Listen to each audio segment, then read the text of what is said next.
Buenas noches, bienvenidos a la nave del misterio.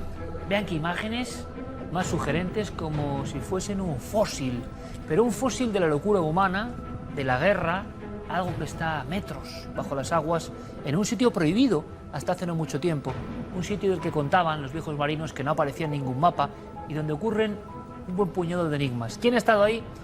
El explorador de los hielos, pero que ahora se sumerge en un lugar donde no hay hielo. Y sí, mucho misterio por contar. Paco Acedo, bienvenido, amigo. Encantado, Iker. Oye, qué imágenes, estructuras gigantescas tenemos ahí minimizado ante qué. ¿Qué estamos viendo? Porque casi estamos nadando contigo y apartando un poco esa especie de bruma, ¿no? ¿Qué Estamos viendo básicamente la locura del ser humano, ¿no? Pura tragedia, historia submarina y quizá la vida que curiosamente surge de la muerte, ¿no? Estamos en la laguna de Truk, la Truk Lagoon, hoy llamada Chuk, en el Pacífico Sur. Estructuras que parecen ciudades. A mí me cuentan que esto es una ciudad de ciencia ficción bajo las aguas y me lo creo. Y sin embargo está ahí en la Micronesia. Micronesia. ¿Qué es esto? Pues estos son los restos de la batalla, de una de las batallas más importantes de la Segunda Guerra Mundial. La laguna de Truk es una laguna que está en el Pacífico Sur, una laguna que ha estado escondida durante aquella época, ¿no? No se conocía, no aparecía en los mapas. 60 kilómetros de ancho, con una barrera natural de arrecifes con solo 5 entradas, de forma que en las islas que aparecen en el interior de la laguna era un punto estratégico ideal, puesto que ningún enemigo podía llegar sin que fuese prácticamente abatido. Era como un fortín. Un fortín. Japonés, le llaman el Pearl Harbor japonés. No es muy conocida la historia, Paco, que es lo curioso.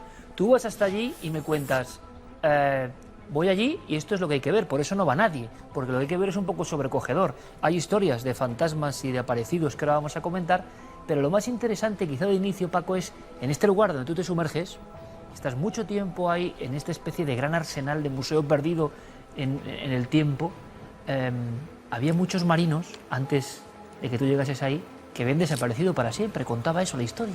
Es curioso, fíjate que esta laguna, ¿no?, esta zona perteneció incluso a España, fue descubierta por Fernando de Magallanes, que al final, bueno, pues acabó en manos de Alemania y al final acabó en manos de Japón.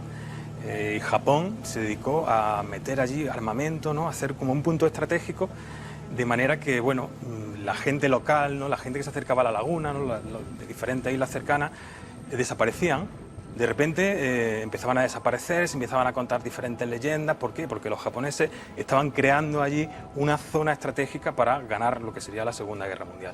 Entonces imagínate lo de mitos, leyendas que surgieron sobre esa zona que encima no estaba mapeada, no existía. No estaba mapeada y los marinos, pescadores o personas que se aproximaban, no se volvía a saber de ellos. Tenemos los condimentos perfectos para un sitio que evidentemente nuestro explorador Paco Acedo quiere conocer.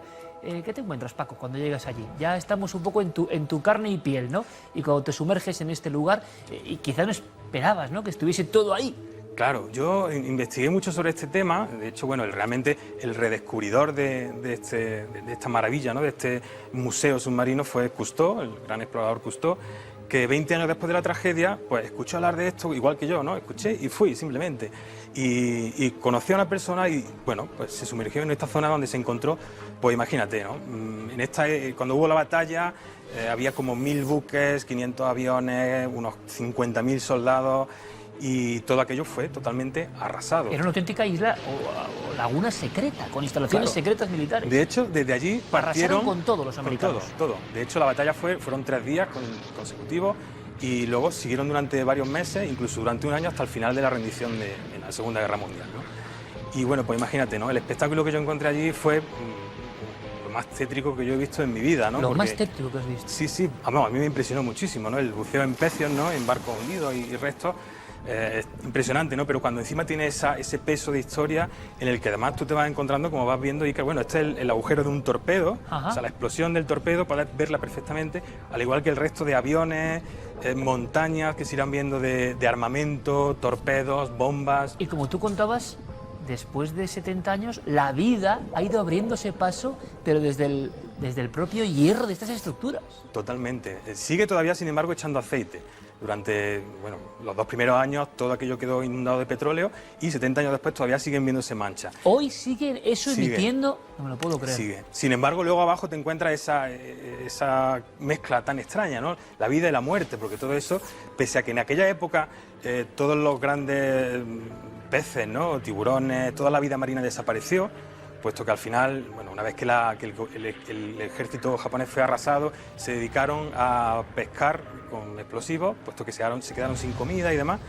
Y claro, pues todos los grandes animales de allí desaparecieron. Ahora poquito a poco van apareciendo y todo aquello va resurgiendo con nueva vida. Claro, Cousteau dijo que en un lugar que tenía que estar infestado de tiburones, de un sinfín de especies, era como el gran silencio, como él decía. No había nada. La guerra y el hombre habían eliminado cualquier vestigio de mundo animal. ¿Qué es lo que más te impresionó de lo que viste allí? Pues sin duda el ver que todo aquello sigue lleno de explosivos, un buceo muy peligroso, pero... ¿Explosivos que pueden activarse sí, todavía? Sí, aquello quedó como quedó aquel día, o sea, toneladas de explosivos, bombas, torpedos gigantescos que no sabría ni definirte, ¿no? Pero lo más impresionante sin duda son los restos humanos. En los años 80 el gobierno japonés fue a retirar, pues imagínate, ¿no? Cientos y cientos de restos humanos que habían quedado allí, tal cual. Sin embargo, yo tuve la suerte de contactar con un guía local que él, al final se va conociendo, ¿no? Aquí queda un cráneo, aquí queda vértebra, aquí hay tal. Entonces, claro, el llegar a encontrar ese cráneo fue toda una aventura, porque además tuvimos que bajar muy profundo, 40, 50 metros, meternos por el barco entre la oscuridad total, por pequeñas cavidades, con un pequeño foco, y de repente allí a lo lejos empieza a ver una cosa que está allí y tal, y cuando te acercas, el cráneo humano. Pero vamos a ver, me estás hablando de que hay una especie, o hubo sobre todo una especie de Pompeya submarina, todo quedó tal cual. Arrasaron en el Pearl Harbor japonés, los americanos, estas instalaciones de la laguna de Truk, todo el mundo quedó en el fondo, todas las maquinarias. Tenía que ser impresionante la primera imagen que se encontraron los japoneses. Y me hablas, claro, de japoneses, donde el alma que no descansa en paz es una historia muy seria y hay que recuperar los restos.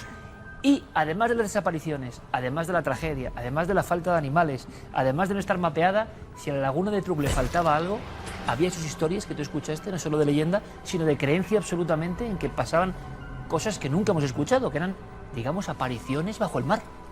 Claro, aquí entramos en un terreno delicado.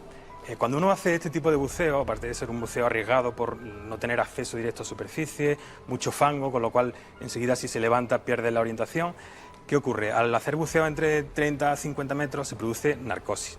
Narcosis es una cosa muy habitual en el buceo, una intoxicación por nitrógeno a grandes profundidades, y yo desde mi experiencia personal pues soy consciente de que eso te crea una turbiedad mental, ¿no? Tienes como una pequeña borrachera subacuática, de manera que si va un poquito sugestionado, la oscuridad, las sombras... Que es fácil sugestionarse ahí, ¿no? Es inevitable, más que fácil. Es que sabes que allí ha muerto gente y a la mínima que mira a un sitio ve un hueso humano por ahí. Entonces, claro, todo esto crea ese halo de misterio. Y efectivamente hay gente que asegura haber visto siluetas. Algunos dicen que en algunos barcos, el Fujikawa Maru, que todavía se escuchan los motores del barco sin que haya un barco en superficie. ¿Qué habían visto? Los que aseguran haber visto cosas, ¿habían visto escenas que tenían que ver con la batalla, quizá? Pero bajo el agua, figuras. Siluetas, sonidos. Un barco, por ejemplo, que tiene un cargamento de camiones, pues los motores de los camiones todavía sonaban como si funcionasen. Yo te digo que la narcosis te produce eso, ¿no? Imagínate, el sonido, la oscuridad, la sombra, al final genera esa pequeña duda. ¿Tú crees que puede ser un episodio, evidentemente, de sugestión bajo el agua, por mucho que uno esté avezado y sepa? Pero lo que me ha sorprendido mucho, Paco, yo nunca he dejado de aprender, yo nunca lo había oído, es que está en la leyenda, el misterio del lugar un poco prohibido de la laguna de Truk, que hay grupos de investigación paranormal especializados en submarinismo. Sí, esto no lo he oído yo en mi vida. Esto es muy, muy fuerte. Cuando yo empecé a investigar un poquito más sobre el tema efectivamente, Paranormal Divers, California. Se ve que, hay un grupo de personas, ¿no?, que están apasionadas por todo este tipo de misterios y se han dedicado a intentar buscar sonidos, imágenes, ¿no?, analizar... Especializándose en los restos de la laguna de Truk. Claro. Y de hecho, en Truk, aquí veis todo esto desde arriba, es la entrada directa al camino hacia los restos humanos, ¿no?, hacia ese cráneo. Y esta gente, este equipo de Paranormal Divers, vinieron aquí, empezaron a tomar fotografías, a tomar muestras de sonido y se ve que han sacado cosas, ¿no?, siluetas. De hecho, aseguran tener la primera fotografía submarina de un fantasma. Paco, una cosa importante. Tú has conocido, como siempre, a la gente local, la gente que está allí. ¿Ellos qué piensan? ¿Es un mausoleo, un lugar sagrado, un lugar que hay que evitar? ¿Qué piensan de estos restos de la Laguna de Tuc? Pues fíjate que es curioso, pero ellos viven en gran parte ajenos a todo esto. Yo he conocido a descendientes de algunos testigos de aquello, pero esta gente vive con una infraestructura muy básica. Allí no va nadie, no hay turismo, excepto que vaya a ver esta tragedia, porque no hay otra cosa que ver allí. Allí los campos son caminos sin asfaltar, poquitos cosas para sobrevivir, la pesca, las 4 cosas. Entonces ellos viven muy ajenos a todo esto. Realmente, un lugar, por extraño que parezca, que está oculto al turismo globalizado del mundo. Exactamente, no tiene esa fama. De hecho, la batalla aquella también fue una batalla con muy poco marketing. De hecho, fíjate que como hubo muy pocas bajas humanas y no hubo invasión terrestre, aquella historia quedó un poco como ahí perdida. Sin embargo, dicen los entendidos que fue una de las batallas más decisivas para el final de la Segunda Guerra Mundial. Y si faltaba algo, Paco, con todo esto que hemos contado de un lugar del mapa que yo no conocía y seguro que muchos de ustedes tampoco, y esto es lo bueno, se cuenta que hay hasta, como no, tesoros o riquezas de alguno de los barcos, de las decenas y decenas de barcos y aviones que están aquí. Claro. Bueno, imagínate, ¿no? Todo aquello había de todo, barcos de cargamento, de combustible, de alimentos, de mucha arma. Entonces se dice que hay, le llaman el barco de los millones de dólares, ¿no? Porque en material y en objetos personales, incluso riquezas de los grandes gobernantes, ¿no?, de aquella época que estaban también allí afincados, pues todo eso quedó allí tal cual.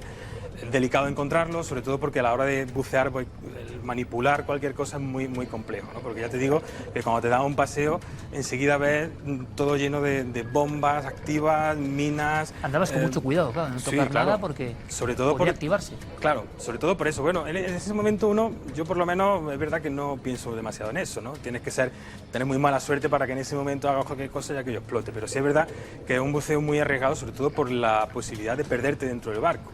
Y al final acabar siendo tú parte de esa historia. Es muy fácil el buceo en este tipo de barcos tan grandes, que a lo mejor para llegar a una zona concreta como donde estaban los cráneos y demás, pues son 20-30 minutos por dentro de un barco y luego tienes que tener muy clara la salida, ¿no? Puede haber efecto laberinto perfectamente y no salir. Totalmente.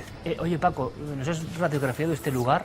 Me decía mi buen amigo Manu Fernández, con las recres del Cuarto Milenio que ustedes disfrutan, de a cuántos amigos guionistas ven Cuarto Milenio para tener idea de nuevas historias. No me extraña, porque estamos dando nuevas historias, aunque algunas sean antiguas, pero muy poco conocidas. Esta especie de ciudad, o sea, me recuerda a la fantaficción española de los años 70 casi, como si fuera un inmenso y dramático, hay que decirlo, escenario.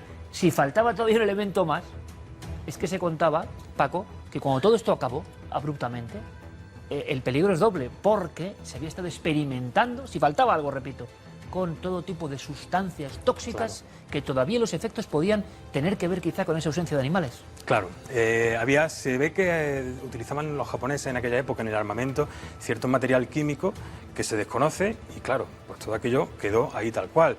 Cuando pasen X años, por lógica, el metal irá desapareciendo y esos productos químicos quedarán expuestos. O sea, a lo mejor volvemos otra vez, ¿no? Ahora se ha regenerado todo, pero puede ser que otra vez vuelva a estar en una situación pues lamentable. Y las estructuras animales, las conchas, algunos peces, criaturas, que como ocurre por ejemplo en Chernóbil, vuelven a adueñarse de lo que fue suyo, solo interrumpido por la locura humana. Un testimonio de eso, de la guerra bajo el agua. Impresionante, Paco Acedo, amigo, como siempre, mi enhorabuena. Gracias por compartir esto con nosotros y con el público. Encantado. Que haya muchas más aventuras. Habrá. Nuestro hombre, no solo de los hielos, como ven, sino de las aguas y sus misterios. Y qué bien contado. Muchísimas gracias, Paco. Un punto más del planeta que conocemos lleno de misterio realmente evocador. Para los japoneses, evidentemente, un sitio muy especial. Sus muertos sin descansar en paz. Imagínense lo que hay ahí. Gracias, Paco, como siempre. Encantado. Vamos ahora con más noticias. Vienen aquí.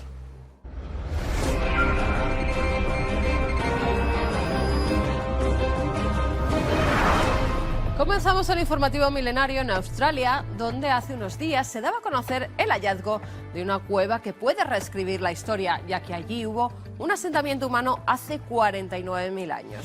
El hallazgo de huesos de animales elaborados y piedras pone en duda la teoría de que los aborígenes australianos se habían instalado ahí unos 10.000 años después. Hasta el momento los arqueólogos han descubierto más de 4.300 artefactos y 200 fragmentos de huesos que corresponden a un reptil y 16 mamíferos. El examen de estos objetos reveló que las agujas hechas con huesos tienen entre 40.000 y 38.000 años de antigüedad, que usaban el yeso y que aprendieron a hacer mangos para hachas. A los científicos les llamó aún más la atención descubrir las pinturas de ocre más antiguas del continente y tener pruebas, gracias a los huesos encontrados, de que los humanos interactuaron con animales gigantes. Y nos vamos hasta el Ártico, donde el ejército de Canadá está investigando un misterioso pitido que emerge del fondo del mar. Según los habitantes del estrecho de Fury y Hecla, desde hace unas semanas se escucha una especie de zumbido o silbido que tiene alterados a los animales autóctonos que han huido de la zona. El molesto ruido parece salir del fondo del mar, pero a pesar de las búsquedas en el área con múltiples sensores, los militares no consiguieron explicar las anomalías acústicas. El Departamento de Defensa Nacional del país ha declarado que la causa del pitido sigue siendo un misterio, aunque la prensa local ha especulado con la posibilidad de que se trate de submarinos militares, sondeos de empresas mineras o incluso organizaciones ambientalistas que están ahuyentando a la vida silvestre en plena temporada de caza. Y hablando de animales en la playa de Arica, en Chile, hace unos días los lugareños se encontraron una ballena de unos 12 metros de largo y 80 toneladas varada en su orilla. Enseguida se dio la voz de alarma y miembros de rescate, pescadores y hasta la Armada chilena se pusieron manos a la obra para intentar devolver al cetáceo al mar. El animal tenía un gran número de heridas superficiales causadas por quedar varada y chocar contra las rocas, pero ninguno de los cortes era de arpón ni grave, por lo que después de varias horas la ballena pudo ser devuelta al mar sana y salva. Y acabamos en un monte de la localidad guipuzcoana de Salinas de Lenin, donde un guarda forestal ha hallado 2 dólmenes de la Edad de Bronce. Ya a principios de año se había descubierto este antiguo enclave funerario y ahora, tras limpiar la zona, se ha podido saber que uno de los dólmenes conserva perfectamente la cámara mortuoria en la que se enterraban los cadáveres. Los túmulos, que miden 14 metros de diámetro y 2 de altura, están dotados de una zanja central y se suman a los 309 que existen en la zona.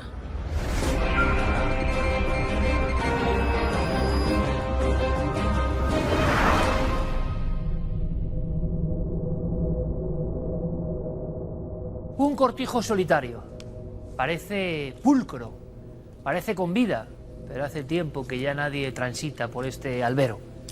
Hace mucho tiempo, muchísimo tiempo, cerca de Morón de la Frontera, en la provincia de Sevilla, a mí me contaron la historia de un cortijo y un investigador. Me impactó lo que es la escenografía, porque podía ser un cortijo sin nombre, en una ubicación imprecisa, pero muy parecido a este, como cualquier otro cortijo, en mitad del latifundio andaluz. Alguien observó, fíjense, como unos niños que jugaban junto a una de las paredes encaladas. Detuvo su coche, se aproximó. Qué raro, unos niños a estas horas en la noche. Esos niños se desvanecieron como un sueño, pero estaban perfectamente ubicados, 2, jugando. Eso impresionó mucho a ese testigo e investigador al mismo tiempo, que tiempo después, repito, entró ahí buscando algún tipo de explicación. Y lo que se encontró simplemente es el abandono, pero un abandono colocado, un abandono perfectamente dispuesto, que daba a entender que nadie había querido entrar en el cortijo por algo en las últimas décadas. Un enorme respeto a este lugar. Imagínense el siguiente plano, hablando de televisión. Ese hombre solo está inspeccionando y en mitad de esa arena fina, donde ya no hay nadie, un gran círculo, parecido a esto, pero como de ceniza quemada. Y dentro del círculo, con la misma ceniza, unos extraños signos que él no supo interpretar. Pero de inmediato el miedo y la huida, porque ahí se habían hecho cosas antes y después de las extrañas apariciones. Cortijos malditos o cortijos tocados por la sangre y el misterio, y muchos. De cuando en cuando llegan a nuestra redacción e investigamos.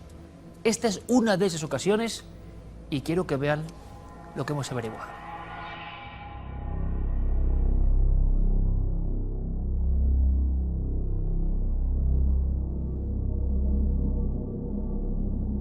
Llevamos 35 años aquí viviendo. Y eso hará 4 o 5 años que fuéramos echado cuenta, desde luego. tengo una chimenea y había cosas arriba, y iba andando y de sopetón me tiraban los cepillos de los zapatos o la crema, me la tiraban al suelo. Estoy sentada y las veo la sombra pasar y me levanto y voy, ¿esto qué es lo que es? Y desaparece. No se ve entera, se ve como medio cuerpo solamente. Yo sé que cuando veo algo de eso así me da miedo, porque sé que viene algo malo.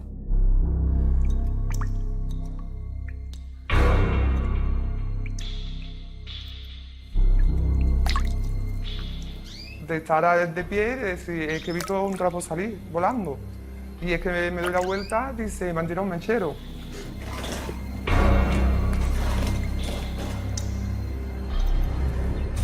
Observada así y mirándote y como si alguien estuviera detrás, muchas veces.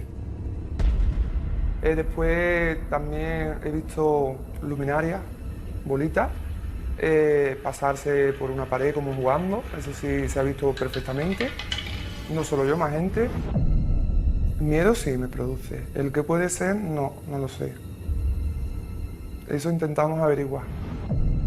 Hombre, yo en mi cuarto sí escucho como gente subía escaleras, pero pisotada fuerte.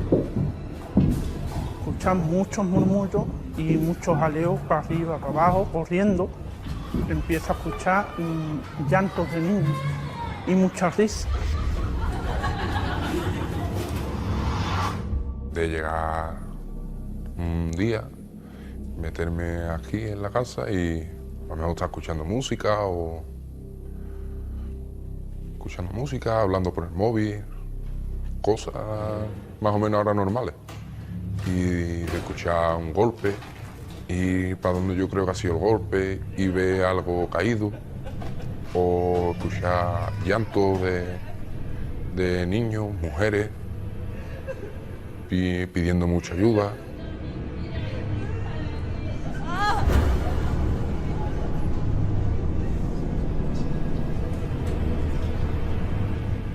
Muchas veces he escuchado como aclaraciones muy lejanas de fuera, vete, no te queremos aquí, como echándome.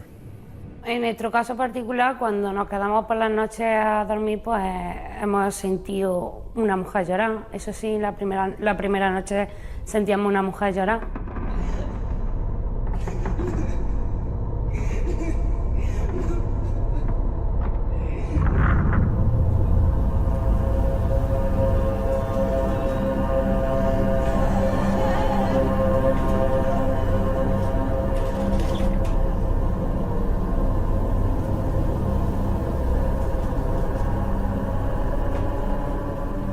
Se siente como que estaba molestando. En presencia sí. Y más, yo cuando más ha sido es cuando me he ido a dormir. Entonces yo llegué y me acosté enfrente de la chimenea.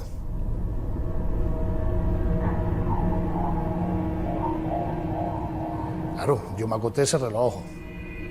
Pero que yo que abrí los ojos solamente, y yo lo que vi fue una silueta de una persona delante mía. Lo que es un bulto negro, lo mismo que una persona, delante mía. Quieta delante. Entonces yo cogí, me levanté y salí por patas.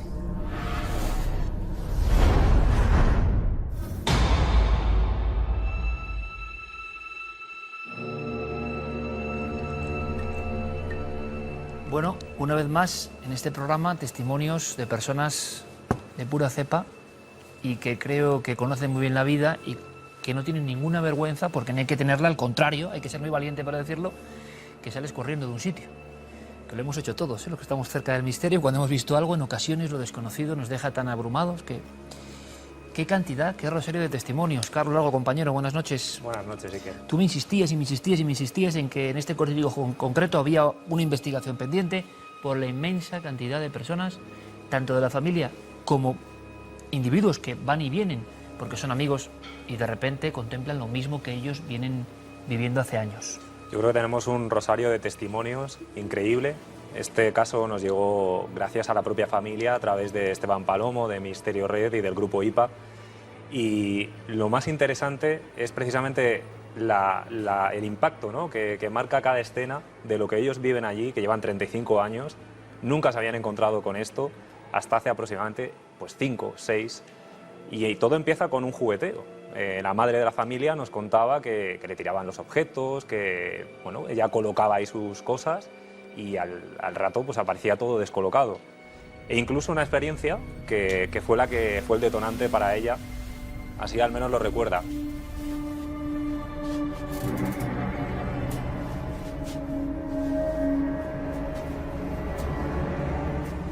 Una noche se levanta de su cama, se acerca al aseo y a la vuelta ve una figura de un hombre de unos 60 años con las manos colocadas sobre las piernas y mirando fijamente hacia ella.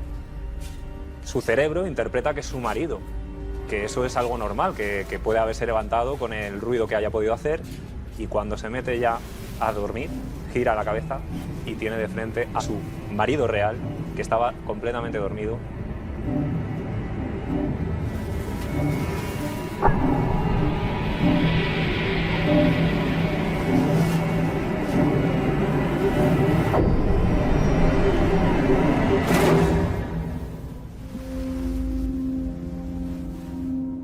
A los pocos segundos desaparece y bueno, pues se quedó con esa imagen marcada. A partir de ahí es cuando comienza una serie de fenómenos que van increciendo, van aumentando. Bueno, y algunos tienen una potencia que yo creo que sinceramente no había escuchado antes. Alguna descripción concreta que vamos a ir detallando porque tenemos la fortuna de contar con una de las personas que vive en este cortijo concreto, que no damos las señas evidentemente específicas, pero que hemos podido investigar además. María, bienvenida, buenas noches. Gracias, buenas noches. Gracias por estar aquí. Gracias. Gracias por abrirnos las puertas de este lugar. Y creo que la pregunta es, oye, ¿qué pasa aquí, no? La sensación y la curiosidad de querer saber. Vamos a ver a dónde llegamos, ¿te parece? Sí. Lo vamos a hacer con la ayuda además de Aldo Linares, que es un buen amigo de este equipo y que creo que por vez primera con Cuarto Milenio ha estado sobre el terreno. Y Carlos Largo me escribió y me decía, estoy muy sorprendido. No voy a decir más, no voy a decir más. Aldo es una de esas personas con una sensibilidad especial, y quisimos llevarle a este lugar donde había tantos testimonios y muy recientes. Así que, Aldo, mi agradecimiento por permitir este experimento. Gracias por venir. Gracias, Ícaro, por vuestra confianza y gracias por estar en un lugar tan mágico y especial. Se está bien aquí en este lugar, ¿eh? Desde luego, desde luego. Ahora nos cuentas, Aldo, iremos viendo un poco tu investigación. Nos estarás contando y iremos viendo, que es lo interesante. Pero, María, mucha gente, habéis visto cosas en ese cortijo, que es un sitio más o menos normal, podemos decir, como tantos cortijos. Hay una escena que vive alguien de la familia, que yo de verdad, repito, no recuerdo alguna iconografía tan potente por lo que significa, que es casi sentirse señalado. Cuéntanos, por favor, esta historia. Pues era una familia nuestra, era Navidades, y se quedaron en la otra vivienda.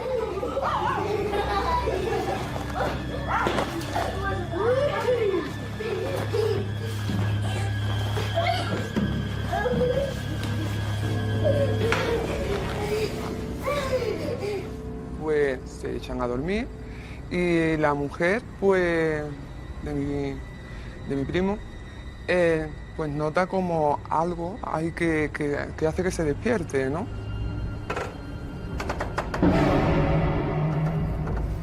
Y ve un brazo.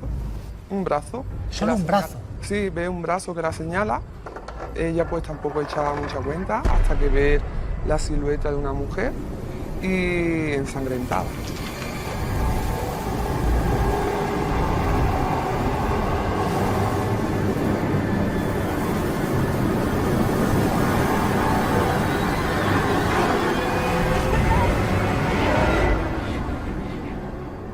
Ella en un principio ve la puerta, no estaba entreabierta o se abre.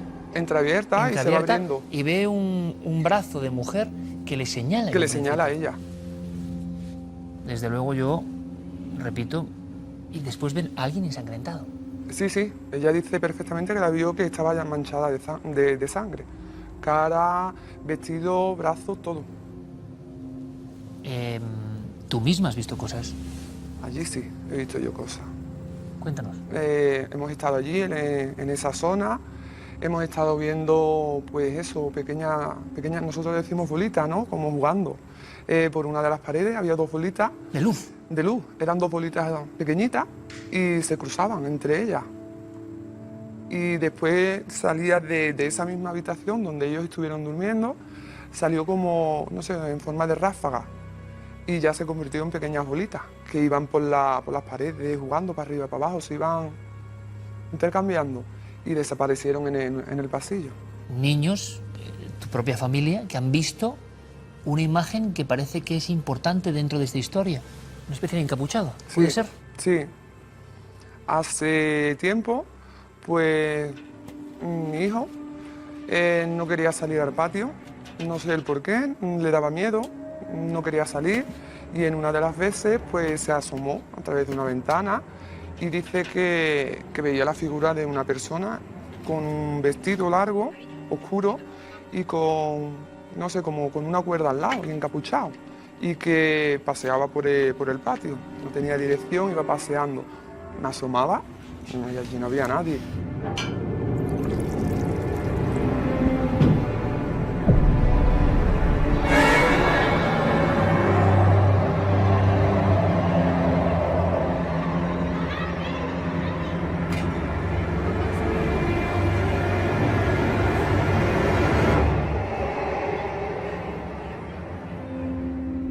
Y así pues muchas veces. Muchas veces. ¿Ha pasado algo, decía Carlos, de más o menos una vida tranquila, normal, y ocurrió algo, algún detonante, algo diferente en la familia, en vuestras vivencias, en el momento en que esto empezó a dispararse? Pues nosotros siempre habíamos escuchado, ¿no?, cosas, golpes, pero tampoco habíamos echado mucha cuenta. Hasta que el niño pues empezó a decir que lo que veía por allí. Entonces ya empezamos a indagar un poquito más y hasta que descubrimos parte de lo que hay allí. O sea que fue el niño, digamos, la primera antena. Que nos comunicaba de que veía a este hombre, pero aparte de esta persona con este vestido, veía más personas por allí. ¿Más personas? Más personas. ¿Cómo os quedáis cuando tú escuchas eso? Pues impactadas, que no sabíamos, que no creíamos. En un principio, claro, desconfías. No desconfías por alguna maldad, ni mucho menos, pero que serán imaginaciones de niño. Claro, nosotros pensábamos que era eso, que era cosas de niño, ¿no? De niño pequeño, que no sé, que no quería salir porque no quería salir, pero a lo largo del tiempo ya el niño más mayor lo sigue viendo, hasta el día de hoy lo sigue viendo. O sea que el fenómeno, Carlos, continúa vivo. Continúa muy vivo porque hasta hace muy poquitos meses han tenido fenómenos, incluso un familiar que se quedó a dormir frente a la chimenea también, como uno de los testimonios que hemos visto, y nota cómo literalmente le quitan la sábana de encima. Es como, él escuchaba como murmullos y llantos de niños, como si que es una estuvieran constante, jugando. Por cierto, Carlos, en la información que yo tengo más o menos de los casos, el murmullo de niños es una constante. La constante son los murmullos de niños y golpes. Y luego aparte una sensación de que ellos tienen, que molestan. Es como que alguien les quiere echar de ahí, que no les pertenece esa casa. Como si estuvieran 2 planos superpuestos de 2 épocas distintas. O sea, que no es un fenómeno nada amable en ese aspecto para vosotros, ¿no? Para que mí. te sientes como... ¿Tienes miedo ahora? Ahora no. Tenemos respeto, por supuesto, pero antes teníamos mucho más miedo. ¿Cómo se va acostumbrando uno a esto, por ejemplo? Pasan cosas a tu alrededor y al final uno se acostumbra a todo. A casi todo. Ya te haces a los golpes, ¿no? Pero bueno, ya te haces porque tampoco te hacen daño. Nunca nos han hecho nada. Tocarme, sí, me han tocado. ¿Has notado la presencia de algo que te cogía o qué? Sí, pero como de caricia. Tocarme el brazo, la espalda y el cuello. Y salir pitando. Su madre también nos relataba que una vez, en una ocasión, sentía como la tiraban del pelo. Entraron en la habitación, estaba con Sonia, ¿no?, con esta amiga de la familia, y Sonia ve como algo levanta el pelo de su madre, de María, y tira para atrás. Claro, aquí todo el mundo está diciendo, ¿y qué pasó ahí? Es decir, ¿qué historia oculta, por lógica, no? Había en este sitio que se refleja. Aldo, vamos a verte un poco en acción. Sensación, así, primer bosquejo, ¿no? La Cuando primera llegas al lugar. sensación que tuve al llegar, que Carlos y el equipo muy civilinamente no me dijeron dónde íbamos, fue primero de opresión. Mientras estábamos llegando, recuerdo que a José el cámara le dije, aquí ha trabajado mucha gente, pero muy obligada también. Y al entrar, yo también me sentí un extraño. De hecho, pasaron algunas cosas y fue como sentir que estaba invadiendo terreno en el cual yo no era tan bienvenido porque era un desconocido. Pero es curioso, porque es la sensación que ellos mismos, que llevan toda la vida ahí, también tienen, ¿no? Algo no te recibe de buena forma. Carlos, ahora vamos a ver a Aldo, pero tú inmediatamente te pones en contacto conmigo. Estoy muy sorprendido. ¿Por qué? La razón es muy sencilla. Como decía Aldo, entramos con el coche en la finca, se bajó del coche, del automóvil, y fue directo a la zona, que por supuesto desconocía, donde ocurren la mayor parte de los fenómenos. ¡Pum! Como una antena, como un radar. Se fue directo, y cuando volvió yo le dije, ¿no quieres ver nada más? Dijo, no, ya tengo todo. Oh, vamos a ver qué pasa en esos momentos. Me viene un poco como lo de golpes así, ¿sabes? Como hombres, como gente joven, pero también al mismo tiempo gente mayor mandando. Pero mucho silencio, o sea, mucho de... Tengo la sensación de como si hiciesen así. Y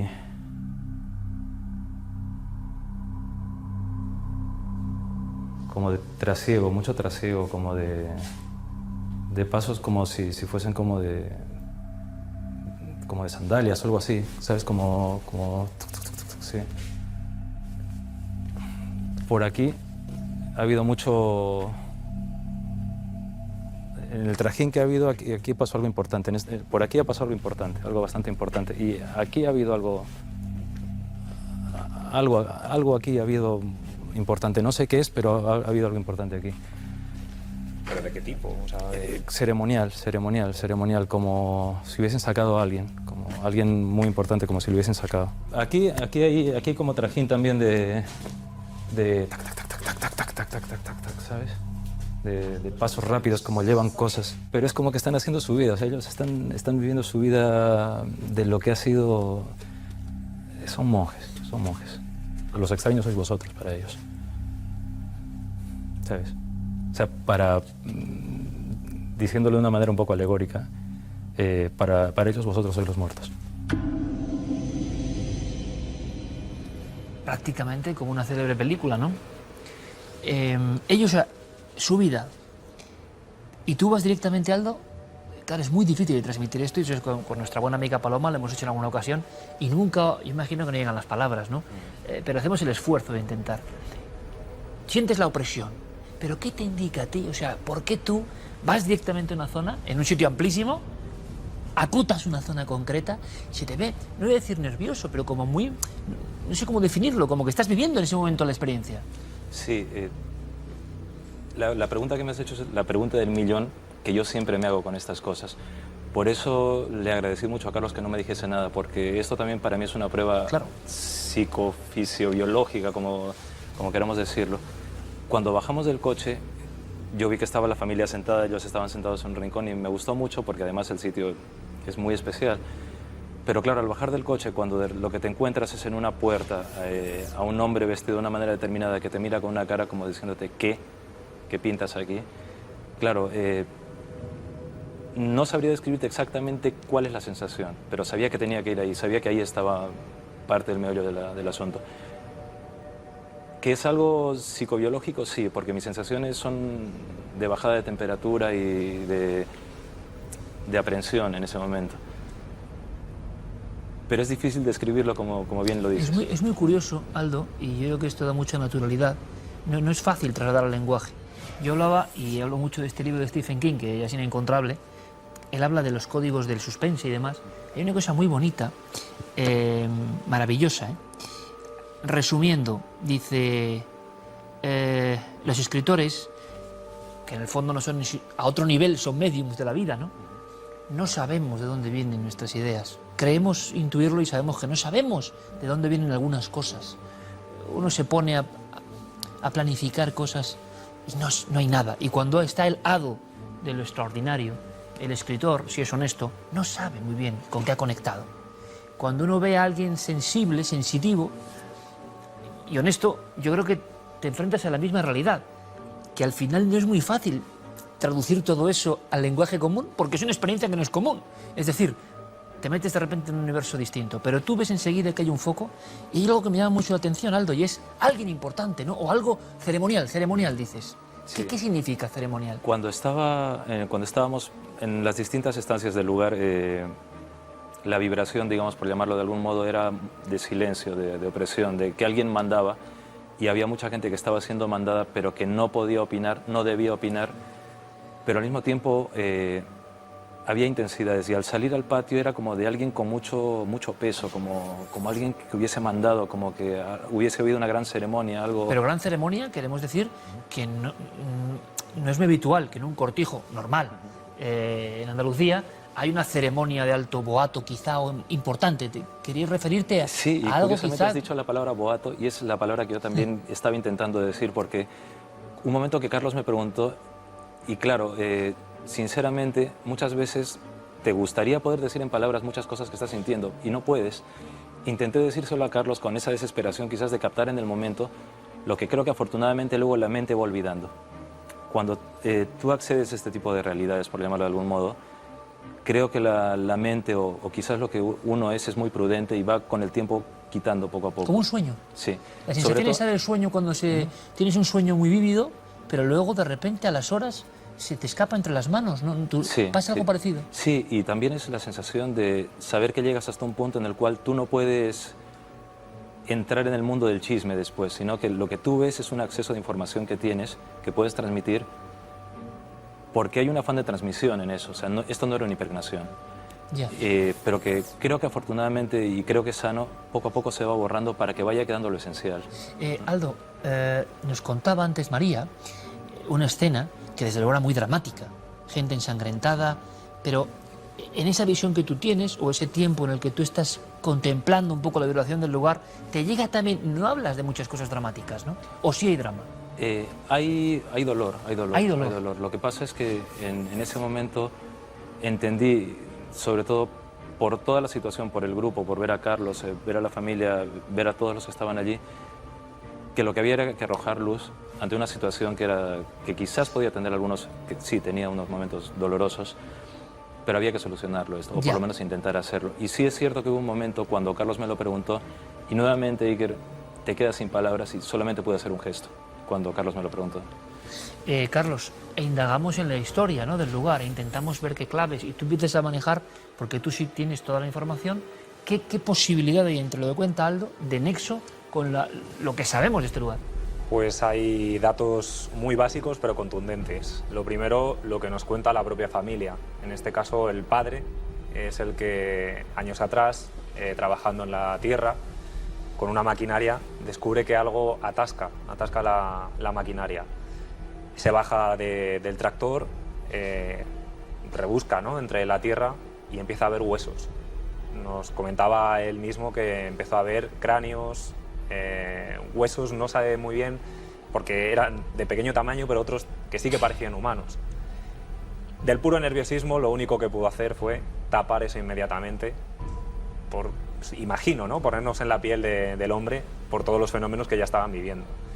Pero es que si nos vamos a la historia del propio cortijo, fue un convento de frailes, de la orden de los franciscanos, y está relacionado muy íntimamente también con la Santa Inquisición. ¿Hubo actividad de la Inquisición ahí? Sí, además comprobado, está datado, y no solo eso, cuando Aldo decía algo ceremonial, algo importante, no sé si pueden ir por ahí los tiros, pero tenemos constancia de que 2 monarcas españoles estuvieron allí de cacería. Aldo, el tema de la Iglesia, la Inquisición, los monjes, que parece que es recurrente en las observaciones de parte de la familia, ¿tú llegas a ver algo de eso o la impresión que tienes es otra? Mira, cuando bajé del coche lo que vi fue un monje que entendí que era una autoridad de algo, porque vi otros luego que iban, digamos, vestidos de una manera normal, o sea, de una manera uniforme. Trabajadora, sí. Eso. Pero este era como, el primero era como el que tenía más abolengo, por decirlo de algún modo, más rango, que fue el que me miró con cara como de ¿qué haces aquí? Y recuerdo mucho la frase, ¿cuál es vuestra merced? Es la frase que recuerdo que me ¿Llegas dijo. a escuchar eso o a sentir eso? Sí. Luego en el resto de estancias eran monjes, todos monjes. Recuerdo algunos monjes bajando con canastos de una habitación por una escalera yendo por el patio, pero sí era un sitio religioso. En ese momento, Aldo, hay que recordarlo siempre, Carlos no tiene la información de que allí hubo monjes. No, llega un momento que no salió en esas imágenes, que llega a decirme a mí, yo estaba hablando con María, Carlos, tienes detrás un monje. Y mi cara fue de absoluta sorpresa, ¿Tú no incredulidad. habías comunicado nada sobre los monjes? En No concreto? sabía nada, o sea, hacemos el mismo trámite. Monjes con de vida Paloma. cotidiana, digámoslo así. No tampoco hay un ceremonial especialmente extraño, algo No, especialmente oscuro, sino una comunidad. Sí, una comunidad. Aunque en algunos rostros de los que veías, veías que no estaban ahí a gusto, que no estaban porque querían. Y se puede enhebrar una historia... Bueno, primero, María, ¿cómo es la experiencia de que vaya alguien que no tiene la información y cuente todo esto que tiene que ver con las visiones en parte que habéis tenido? ¿Cómo lo vive alguien desde fuera? Pues para nosotros fue impactante porque más o menos podíamos saber algo, ¿no? Pero el que no sabía absolutamente nada viene y te da la información y te quedas que es que hasta el día de hoy todavía nos impacta, todavía nos choca. Sí, porque en un cortijo y tal no tiene por qué dar monjes, es decir, puede haber... María me miraba con cara de... ¿Le habéis dicho algo? Claro. Y tuve que hablar con ella, de hecho, un poco ahí a escondidas para que Aldo no se enterara de nada, porque ya se fue Lo que directo hablamos para muchas veces, para ¿no? aclararle que no tenían absolutamente nada de información. Lo que hablamos muchas veces, que es que nosotros incluso dosificamos este tipo de informaciones, que sabemos que al público que le gusta el misterio le gusta, porque llega su momento en que dices, yo no sé si nos van a creer, ¿no? Porque es muy difícil pensar en estas carambolas. Algunas son bastante detalladas, ¿no? Podríamos enhebrar una historia, Aldo, eso es muy complicado. Es decir, ¿por qué de ser real esa presencia que está ahí, que tú somatizas, por qué el tormento, entre comillas, o la molestia de una familia? Pues por lo que recuerdo, por lo que sentí y lo que me queda es la sensación de lo que decía un poco ahí. Para ellos, los habitantes son los muertos. Están moviendo cosas en la casa, están cambiando su hábitat.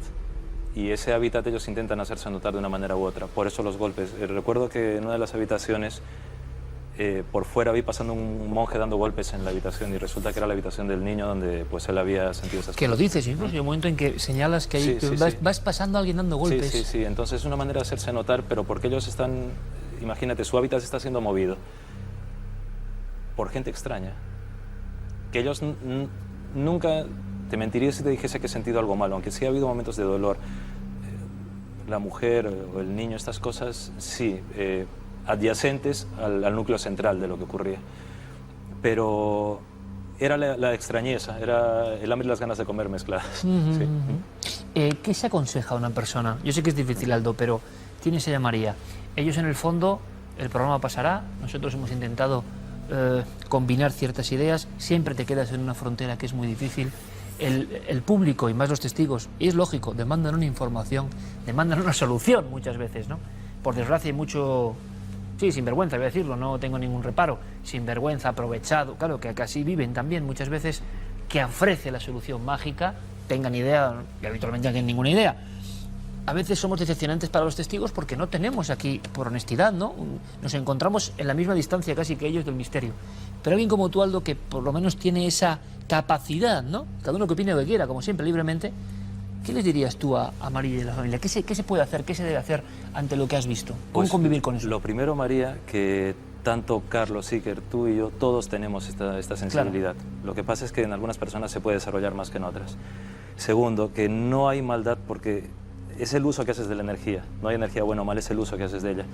Tercero, y te agradezco, Iker, que lo digas, que no os fiéis de todos los sinvergüenzas que están intentando sacar rédito de esto, porque esa gente con lo que más juega es con los sentimientos de la gente y hace mucho daño. Y muchas veces, hay que decirlo, empeoran las circunstancias, claro. Empeoran las paranoias y empeoran las situaciones y les generan un miedo terrorífico, más a lo que viven ya. Desde luego, y esos son los verdaderos fantasmas. Y esos realmente son los malos espíritus, ¿sabes? Eso está muy bien. Y luego, cuando recuerdas que en un momento fuimos a una habitación, que fuimos con tu madre, que es la habitación donde había pasado todo, esa habitación estaba cerrada, pues luz, aire. Que ellos sientan que vosotros estáis ahí aportando luz, aire. Que vosotros estáis siendo no un problema, sino una solución. Que la convivencia puede ser pacífica y sobre todo que vosotros tengáis la unidad para ver que si En otro lado hay otra existencia que está viviendo una realidad. Vosotros en esta, que es vuestra realidad, tenéis que vivirlo mejor todavía. Y no tener miedo a esto. No hay que tener miedo ninguno. No, en absoluto. Lo del luz lo dices incluso físicamente, ¿no? Es decir, Por es supuesto. bueno aislar las habitaciones. Por Lo he escuchado supuesto. en alguna ocasión a Por una amiga común. Abrir las ventanas, Claro. que entre la luz. No tener miedo, no mantenerse en penumbra o escondido o con temor, ¿no? Claro, Aunque desde luego. es humano que en un principio en tu familia empiezan a ver cosas y claro, te da un poco de... Claro, además una cosa que es importantísima y es que la oscuridad, que es esa ausencia de luz, simplemente eso. Cuando tú enciendes la luz se ve todo. Claro. Y ellos igual, si ellos ven que vosotros tenéis esa disposición y no con el miedo, porque muchas veces el miedo alimenta el miedo, cambian las cosas, cambia el código. Tal cual somos aquí, somos allí. O sea, si somos un poco tercos aquí, allí seguiremos siendo tercos. Pero si ellos ven una disposición distinta en vosotros y sobre todo no miedo, que sé que es difícil, algunas cosas cambiarán. Es curioso, Aldo, el hecho de que sea un niño, que habitualmente parece que están más conectados todavía con la sensibilidad que todos tuvimos, el que sea antena iniciadora un poco de... Claro, porque además hay una cosa importante, Iker. Ese niño era también una sorpresa para muchos de los que están ahí, los del otro lado. Porque... Cosa que señalaste, incluso sin saber que era el hijo de María el que había visto a ese monje. ¿También? También. Y tú te quedas como me quedo yo, ¿no? Igual, con esa cara. Pero hay una cosa importante, Iker. Carlos se quedó con una mirada de niño y eso es importantísimo. Bueno, María, yo espero que... No es fácil, yo lo sé que no es fácil, porque volvéis, pero quizá esa naturalidad, es algo que Aldo comparte, por ejemplo, con Paloma, ¿no? En una escuela ahí interesante, ¿no? Esa falta de, ¿cómo decirte?, de dramatismo, aunque los casos de miedo en un principio, porque ¿cómo nos va a dar miedo lo que no conocemos?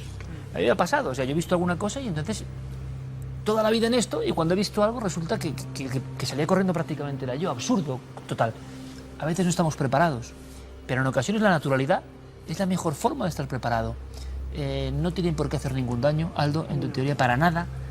Es posible que con esa luz y tal todo vaya decreciendo o se vaya uno familiarizando y no tiene por qué haber ningún problema de ningún tipo y ojalá estos consejos de Aldo os ayuden y seguiremos en contacto, ¿no? Sí. Si hay alguna cosa.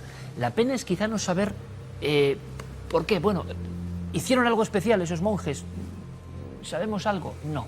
Son los únicos que... Esos restos datos humanos históricos que tenemos. pueden ser... No tenemos datos para saber esos restos humanos a quién pertenecen, ¿no? No, yo supongo que María lo puede decir. El miedo que le produjo esa imagen a tu padre hizo que tapara todo inmediatamente Todo. y lo dejara ahí como parte también de la historia oculta del propio Pero claro, tipo. ¿en cuántos sitios de España estas cosas pasan, ¿no? Hay restos, ocurren tal, y quizá lo que deberíamos empezar a hacer, que es muy complicado, me imagino, es esa naturalidad de no va a pasar nada, no va a haber ningún problema. Quizá lo peor es estigmatizar o decirle al niño tonterías lo que estás viendo, que eso quizás sí genera un estrés que es malo, ¿no? Y en este caso, sobre todo, ese estrés no solamente sería para él. Decirle eso al niño sería un estrés para vosotros también. Y generaría una fricción que no es buena. Por supuesto, porque en realidad todas estas cosas se resuelven mejor y se viven mejor con comunicación. Si un niño está percibiendo esto, no puedes negarle la situación. Tienes que comunicarte con él para comprender la situación. Con ellos es igual. Si ante ellos les ofrecemos comprensión dentro de nuestro plano, pero sobre todo una cosa importantísima, si me permite decirlo, Iker, teniendo conciencia de que para vosotros esta es vuestra realidad. Lo que no podemos hacer nunca es depender de la realidad de los que están más allá. Claro. No, esta es nuestra realidad, este es nuestro momento. Si ellos ven que hay una estructura sólida, lo van a comprender. Qué curioso, Tarde o Aldo. temprano. La unión en una familia, por ejemplo, genera esa comprensión, entre comillas, o que todo vaya fluido. La desestructura es lo que puede generar, como hemos visto en muchos casos muy célebres, que eso crezca. La intensidad del miedo sea compartido y el miedo contagioso es peligroso. Así que ya nos contaréis, hacemos el experimento, luz, tranquilidad, no pasa absolutamente nada, no hay nada maligno. Es verdad que empezábamos con unos casos que daban miedo, porque es que claro, eso verlo da miedo, pero quizá ahora hayamos arrojado un poco de tranquilidad y naturalidad, cosa que te agradezco mucho, Aldo, y hasta la próxima aventura, que sigamos con estos experimentos, porque como decimos, todos nos ponemos a prueba, incluso es un autoconocimiento muy interesante, ¿no?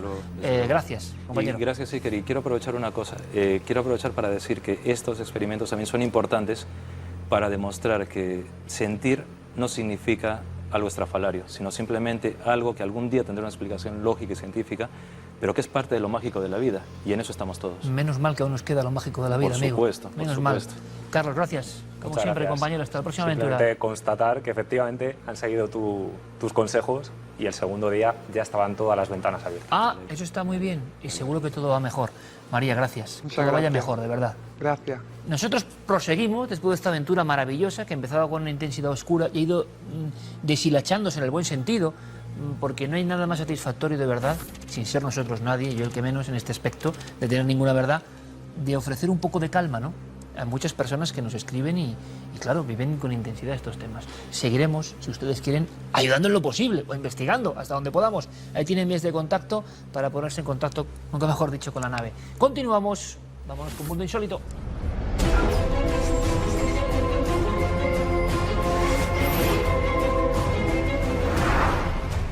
Nos vamos hasta la costa de Siberia, donde los vecinos, fíjense el panorama que se han encontrado al despertarse. Es una playa llena, miles de bolas de nieve, de todos los tamaños, decía la prensa local, desde pelotas de golf hasta el tamaño de una cabeza. Bueno, también cabezas hay de muchos tamaños, pero vemos auténticos cabezones. Fíjense, estas bolas no sabían muy bien lo que había pasado. Los más ancianos no habían visto en su vida esto, que se produjeran esas bolas gigantescas al lado de la playa. ¿Qué es? Han llegado los expertos y han dicho nieve, aire, han ido haciendo bola y se han desplazado hacia la costa, casi hasta el agua. Pero bueno, hielo, nieve y aire me imagino que habrá habido todos los años, y más en Siberia, y nunca había habido estas bolas. Tendrá que ser algo más, será un misterio, ¿no? Insólito por lo menos es. Igual de insólito que este vídeo de un país asiático, lo han dejado ahí, donde se muestra a un fantasma motorizado. Ahí está el hombre y su fantasmita detrás. Vamos a ver cómo va en la moto, el fantasma de la moto. Ahí lo tienen. Parece incluso que va agarrado, ¿verdad? Al señor no se vaya a caer y se vaya a morir, aunque ya está muerto, si es un fantasma. Pues ahí está. No hace falta que sea de noche, que sea algo aislado. Pleno día. El hombre con su motillo y el fantasma detrás, de copiloto. Y acabamos con el que he llamado yo el arañón. No es un centollo, es una araña, de verdad. O sea, una araña de las que nos encontramos por casa, pero tamaño gigante. Fíjense las 8 patas, cómo son el tamaño. Esto es verdadero, ¿eh? Hay muchos OACs que estuvieron muy de moda hace algunos años, pero esto se lo encontraron en una granja. Claro, el granjero no sabía si ponerle un pesebre y darla de comer, acabar con ella o qué hacer, porque fíjense, ahora estaba encantado. Hizo fotografías, dijo que nunca había visto un tamaño tan gigantesco de araña. Para los que tienen fobia a las arañas, quítenlo, porque de verdad que da verdadero pánico. Imagínense que esto aparece en su casa, esperemos que no, ha sido en Australia.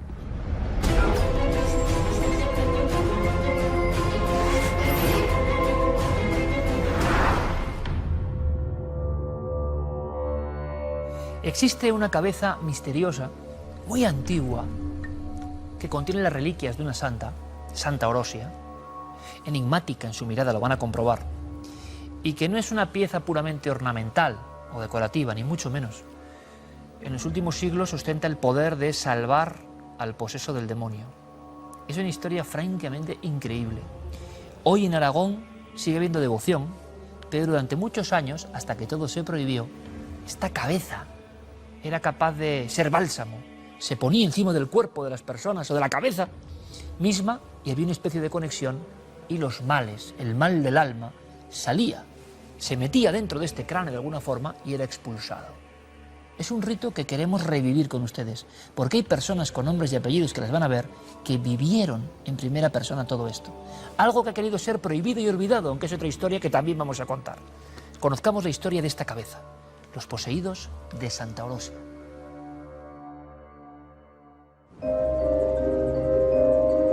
Hubo un tiempo en el que todo aquel que sentía que el maligno le dominaba acudía al norte de Aragón a rogar a Santa Orosia. Se decía que sanaba y que su poder era capaz de expulsar al mal.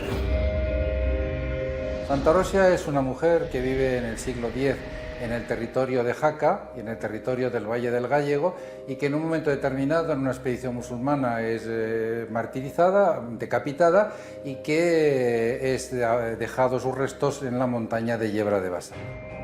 Yo recuerdo, por ejemplo, en la época barroca, que un niño que tiene los pies totalmente torcidos, en la noche en la catedral se los encuentran que han vuelto a su situación. Y eso está perfectamente documentado por los notarios de Jaca y por la gente que estaban alrededor y que han visto aquello. Es decir, que hay mucha documentación que nos habla de esta situación, y enfermos que venían con una situación de posesión, como ellos llamaban, y que esto les liberaba.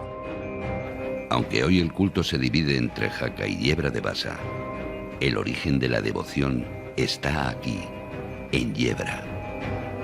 Inicialmente, era este lugar al que peregrinaban los endemoniados buscando alivio, y aseguran que se producían escenas espectaculares.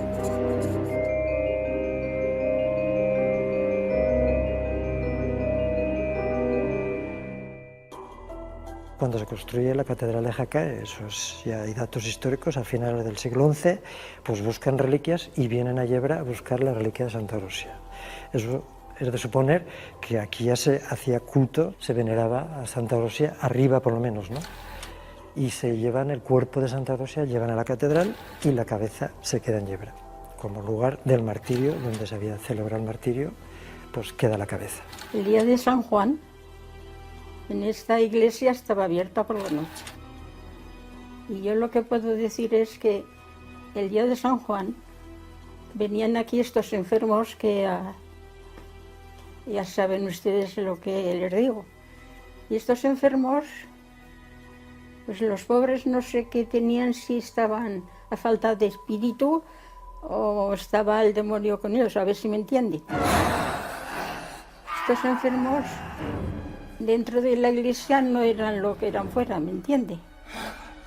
Entonces los pasaban a la cadera más cerca de las gradas del altar y allí los dejaban en la noche de San Juan. Cada enfermo era distinto de las cosas que hacía, pero lo veías que la reacción era que le molestaba lo que le acercaban, porque estaba poseído de otra cosa, a ver si me entienden. Yo eso es lo que puedo justificar, porque eso lo he visto yo, no más de una vez. Y íbamos de monaguillos.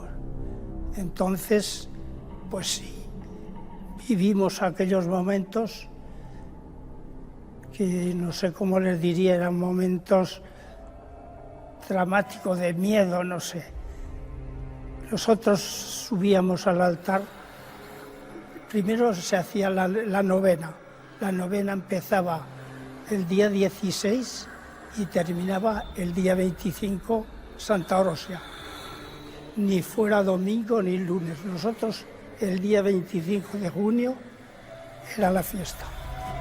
Y se subía arriba al santuario, cuando les ponía el sacerdote la cabeza sobre la cabeza de los espíritus, se ponían locos, unos chillidos, unos gritos.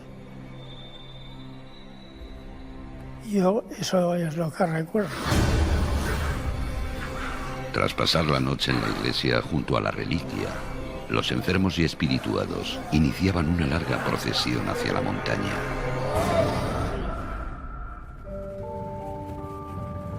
Bueno, Paco, estamos haciendo la senda por la cual subían los endemoniados a la ermita de Yebra de Bassa. Hacían este recorrido que prácticamente será 1 hora y media, 2 horas, hasta que llegaban arriba, bueno, pues por la intercesión del cráneo de Santa Eurosia, eran liberados de ese maligno que llevaban en su interior.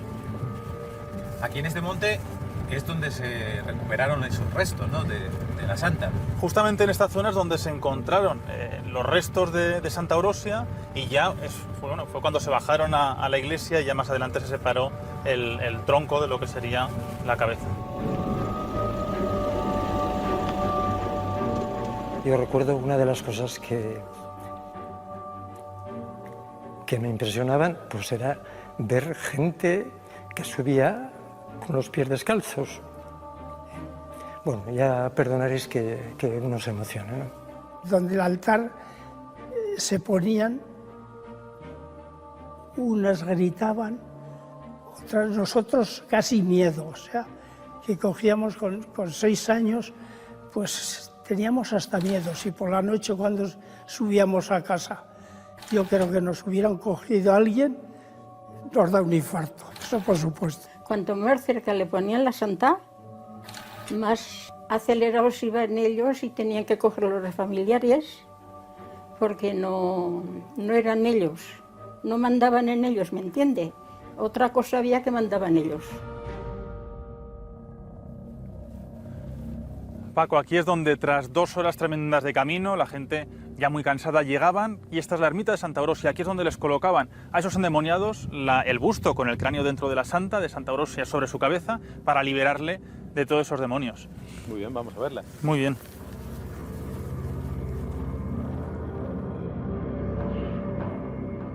Al final les ponía la cabeza encima, les hacían un rezo, les daban con agua bendita, y lo que sí hemos visto luego, que hasta hace muy pocos años venía gente a dar gracias. Eso quiere decir que esa gente algún beneficio habían recibido y venían, pues hasta hace 8 o 10 años, gente mayor que subían dando y venían en plan de acción de gracias.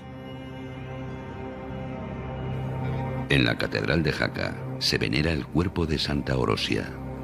El día 25 de junio, aquellos que se sentían poseídos pasaban bajo el relicario para recibir su bendición, desconcertando a los asistentes con sus gritos y contorsiones.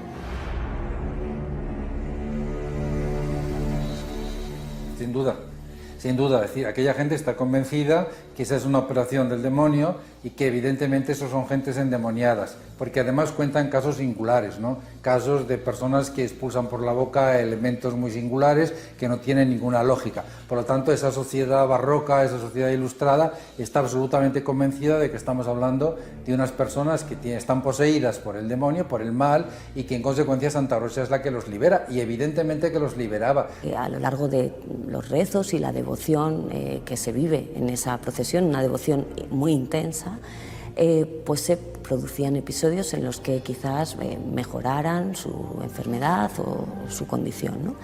Y bueno, pues eso hizo que la fama de Santa Orosia como protectora frente a estos endemoniados, espirituados, pues recorriera, como digo, gran parte del otro lado de la frontera y desde luego de España. Lo que ocurre es que, claro, al final ya las manifestaciones en esa procesión debían ser bastante, casi desagradables, ¿no? Y bueno, eso obligó a que a mitad del siglo XX pues, se prohibieran estas manifestaciones. Los tiempos han cambiado, pero los devotos de Santa Orosia siguen asegurando que cura los males del cuerpo y del alma, y que es capaz de desterrar al diablo.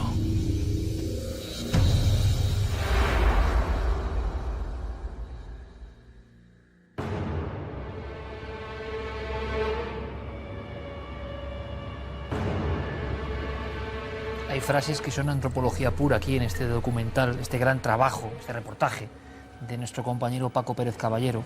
Esta mujer, esta veterana mujer que dice cosas que a mí no se me ocurrirían nunca, ¿no? Porque forman parte del acervo popular.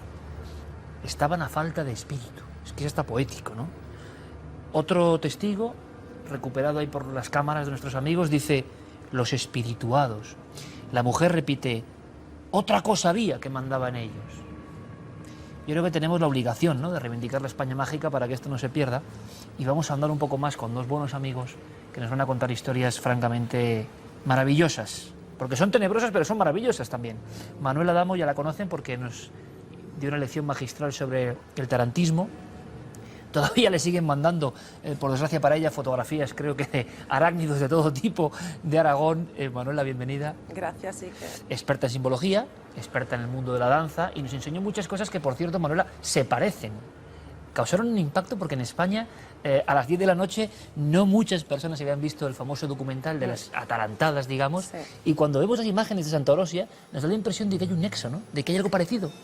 Es el mismo fenómeno, quiero decir. Tarantismo no deja de ser un fenómeno de posesión. Lo que pasa que en el tarantismo, digamos, el espíritu que posee es la araña, es la tarántula. Pero casualmente en Italia, en el sur de Italia, en Montesano, en el Salento, en la Puglia, hay un lugar, pues este lugar ocurre lo mismo que ocurría en Jaca sí, exactamente lo mismo. Allí se llama el mal de San Donato, que es otro santo, como Santa Orosia también martirizado, decapitado, donde ella es protector de los epilépticos, enfermedades mentales de todo tipo y también de las posesiones demoníacas. Y ocurría exactamente lo mismo que aquí en Aragón. O sea, el mismo fenómeno sí, y misma veneración a un santo decapitado, ¿no? Sí, o sea, hay nexos que nos parecen entre Jaca y el sur de Italia. Hombre, en general un poco en Europa ocurre que todos los santos que son protectores de todas las enfermedades mentales, sobre todo la epilepsia o posesiones, etcétera, etcétera, son San Juan, San Vito, San Valentín, San Donato, Santa Orosia, todos murieron decapitados. ¿Qué símbolo hay en la cabeza? ¿Es posesión o enfermedad? Ahora ahondamos un poco en eso. Presentamos al gran cronista aragonés, que a mí me sorprende cada día más. ¿Qué quieren que les diga? Nuestro amigo Nacho Navarro, bienvenido. Tu casa una vez más. ¿Qué tal, Iker? Buenas noches. Porque también hay bueno, primero, qué maravillosa esa cabeza. Esa cabeza, yo no la conocía, lo reconozco. No, pero la verdad es que es una pieza, es única, es una pieza gótica que la verdad es que es fantástica. Es impresionante. Lo que lo recubre, tú que también admiras mucho el arte, es fabulosa, es una de las mejores piezas que hay por esa zona. Y fíjate la importancia que tendría ese cráneo para envolverlo con una pieza tan singular y tan prestigiosa. Entonces estaba la reliquia y eso se ponía casi como tótem o como objeto ensalmador capaz de por sí mismo del exorcismo. Es muy curioso. Claro, lo que hacía, sí, yo creo que es como un elemento bueno, que puede transmitir esa sanación al colocarlo sobre la cabeza de las personas, un elemento que sanaba posiblemente esos efectos de locura, de posesión diabólica, de cualquier tipo de situación, al igual que esas reliquias de Santa Orosia, que cuando se exponía el cuerpo, porque hay un momento después de la romería, al finalizar, que se expone el cuerpo y es ese momento de mayor éxtasis colectiva y locura colectiva de todas esas personas que acuden a esa romería con esa disposición de sanarse. Esa locura colectiva que nos da una segunda fase de esta historia que es apasionante, que es cuando se prohíbe. A mí esto me parece muy interesante. Yo no sé si en Italia también hay símiles a este respecto. Es decir, llega un momento en que la catarsis colectiva es tan fuerte, se contagia, que yo no sé si en Italia hubo problemas o no. En España ahora vamos a hablar porque hubo problemas. ¿En Italia? Sí, exactamente lo mismo. ¿Igual? Sí, ya se empieza a prohibir. No solo eso, sino que los tiempos cambian también, porque quiero decir, aquí estamos claramente frente a un ritual, a una ritualización de un drama social, ¿no? Que podemos llamar enfermedad, posesión, da igual, porque al final es lo mismo. Pero los tiempos cambian, entra la medicina también. Quiero decir, nosotros también tenemos que situarnos en el momento histórico y cultural, ¿no? Cuando estaba ocurriendo eso.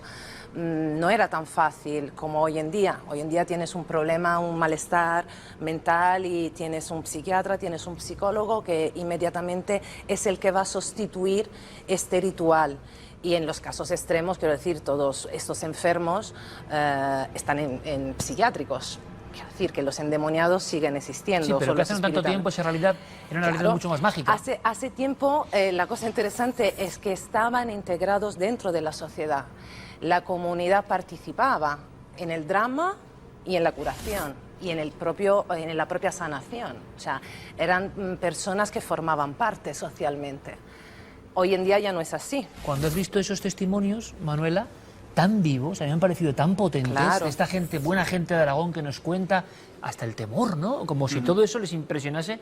Haces también analogía con cosas que has estudiado en Italia, la gente se impresionaba, ayudaban, porque era un exorcismo colectivo, de curación, digamos, común, pero la impresión que sufrían, estas personas han pasado 70 años de aquello y se acuerdan como si fuera hoy, ¿eh? Mira, nosotros con la compañía de Miguel Ángel Berna estamos preparando ahora un espectáculo que precisamente habla de esto, de la ausencia de la ritualidad antigua en el mundo contemporáneo. Y una de las partes que vamos a tratar es precisamente el caso de las posesiones, tanto en Italia como en Aragón, porque era exactamente lo mismo. No se puede hablar de este asunto, la gente tiene miedo. En Italia, los ancianos, los que recuerdan lo que ocurría con los epilépticos, antiguamente estaba diciendo, se llamaba morbus divinus, o el mal de la luna, los lunáticos, claro. Hasta la Edad Media no se empieza a hablar de endemoniados. Antiguamente era, pues bueno, se le llamaba de otra manera. Hasta alunados en España incluso. o sea, los lunáticos, ¿no? El mal de la luna. Entonces, pues precisamente vamos a tratar este asunto, cómo ha cambiado la ritualidad, como antes era casi no normal, pero sucedía. La gente tenía miedo. Esta señora anciana que ha dado este testimonio interesantísimo, habla con miedo, habla con respeto. Con un respeto muy especial. Claro, los señores un igual, respeto muy especial. Pero tienen miedo, no todo el mundo, cuando tú vas a estos pueblos, no todo el mundo está dispuesto a contarte, porque estás removiendo algo que fundamentalmente los ancianos quieren olvidar. Ha habido un proceso de querer borrar la memoria cultural, ¿no? Bueno, de algunas cosas. Qué interesante lo que estás contando, yo creo en eso totalmente, creo que ha habido una cabeza borradora que hace que alguien se avergüence de lo que era cultura nuestra, mediterránea y nuestra. Por cierto, que me parece maravilloso poder reivindicarlo eso, pero ¿qué es esto? Es más, vayamos a ese parámetro, porque a veces, y yo me meto en camisa, a veces es la propia Iglesia la que se ve tan lejana del misterio, cuando cualquier religión se basa en el misterio, y sin embargo hay como un rubor. Y tú lo has vivido, Nacho. Tú has preguntado en algunos santuarios de exorcismo y tú con Paco te has encontrado también los silencios y los miedos que dice Manuela. Bueno, cuando en La Palma, sin ir más lejos, que es uno de los santuarios que había, famosísimas esas romerías de endemoniados, no quieren hablar, no es que no quieran hablar, sino que nos dicen que tienen prohibido hablar de esas antiguas rituales que había de exorcismos. Nos lo han dicho. Bueno, nos lo han esto dicho. es increíble y solo puede pasar en España. O sea, que nuestra historia la tiremos por la borda. ¿Por qué? Porque da miedo, porque no es moderno, Yo porque creo no que- entra dentro de la cultura de lo material. O el que pensarán. Muchas veces es ese que venga de fuera, que bueno, que también puede ser un tipo de atractivo, y es lo que ha sucedido, y es lo que ha habido, y es lo que hay. Es que no puedes borrar ese pasado. Pero sí que es verdad que en ocasiones se prohíbe, como hemos hablado anteriormente, de que posiblemente, como había esos rituales, muchas veces incluso se desnudaban dentro de, Sí, es verdad. de las iglesias, incluso orgías Había sexuales. ataques de histeria, porque había un fenómeno también de histeria en Tremendos. ocasiones. Eso es verdad. Porque los dejaban tanto en Jaca como en La Balma, por ejemplo, toda la noche dentro de lo que es el templo, y que durante esa noche, bueno, pues que esa intercesión de esa imagen fuese sanándoles. Al igual que hay elementos simbólicos que sí que se asemejan. Por ejemplo, tanto en Jaca como en La Balma, los dedos eran atados con cuerdas. ¿Por qué? Porque cuando se desataba la cuerda es cuando eran liberados del demonio. Pero hay un pasaje interesantísimo que es Heraldo de Aragón, cuando dice que en otro lugar de peregrinación de endemoniados, como es Calatorao, que es cerquita de Zaragoza, dice que al salir de la iglesia, esto es el cronista del Heraldo cuando va, que llegan a ir más de 2.000 billetes de tren, se llegan a vender a partir de la mitad del siglo XX. Y dice que al salir de la iglesia, una enemigosa cae a nuestro lado, y después de convulsiones y ataques epilépticos es retirada por varias personas y queda el pañuelo en el suelo. El pañuelo que nadie se acerca y nadie toca, porque allí está el demonio. Y las prendas de las que se desprenden y ese pañuelo que se rompe es trasladado luego al cementerio para quemarlo allí con todas las ropas. Y nadie se atreve a tocar esas prendas porque allí... Eso yo no lo conocía, Nacho. Es decir, el pañuelo o los lazos en La Balma, yo he estado filmando, yo he estado hace no muy mayor, hace 20 años rodando en La Balma, y toda la ritualística del lazo que hemos comentado, Manuel, en alguna ocasión con la tarantela precisamente. También, sí. Y los pañuelos y los colores y tal, parece que el maligno va ahí. Pero lo que estamos tocando es un elemento muy interesante, que es en qué instante se considera esto perturbador, sucio, poco moderno, oscuro, y se empieza a censurar. ¿Cuándo ocurre ese clic, no? Porque en La Balma, según tengo yo entendido, hay que decirlo, entraron las escopetas de la autoridad para romper una romería que tampoco creo yo que hiciera excesivo daño, y aquello se prohibió en la República, en este caso. En otros casos de exorcismo también. Y ahora nos enteramos, que yo no lo sabía, que en Italia también. ¿En qué momento está ese cambio de chip, no? Bueno, es un poco difícil contarlo porque vamos a tocar un poco argumentos delicados, pero tanto en España como en Italia hay un momento en que hay una clara operación de limpieza con la intención de reconstruir una identidad. Limpieza de todo lo ancestral. Lo ancestral, todo lo malo, todo lo que pueda, digamos, manchar esta identidad. O sea, hay un interés en crear una identidad nueva para contarle al mundo: nosotros somos los españoles, nosotros somos los italianos, este es nuestro folclore, esta es nuestra tradición.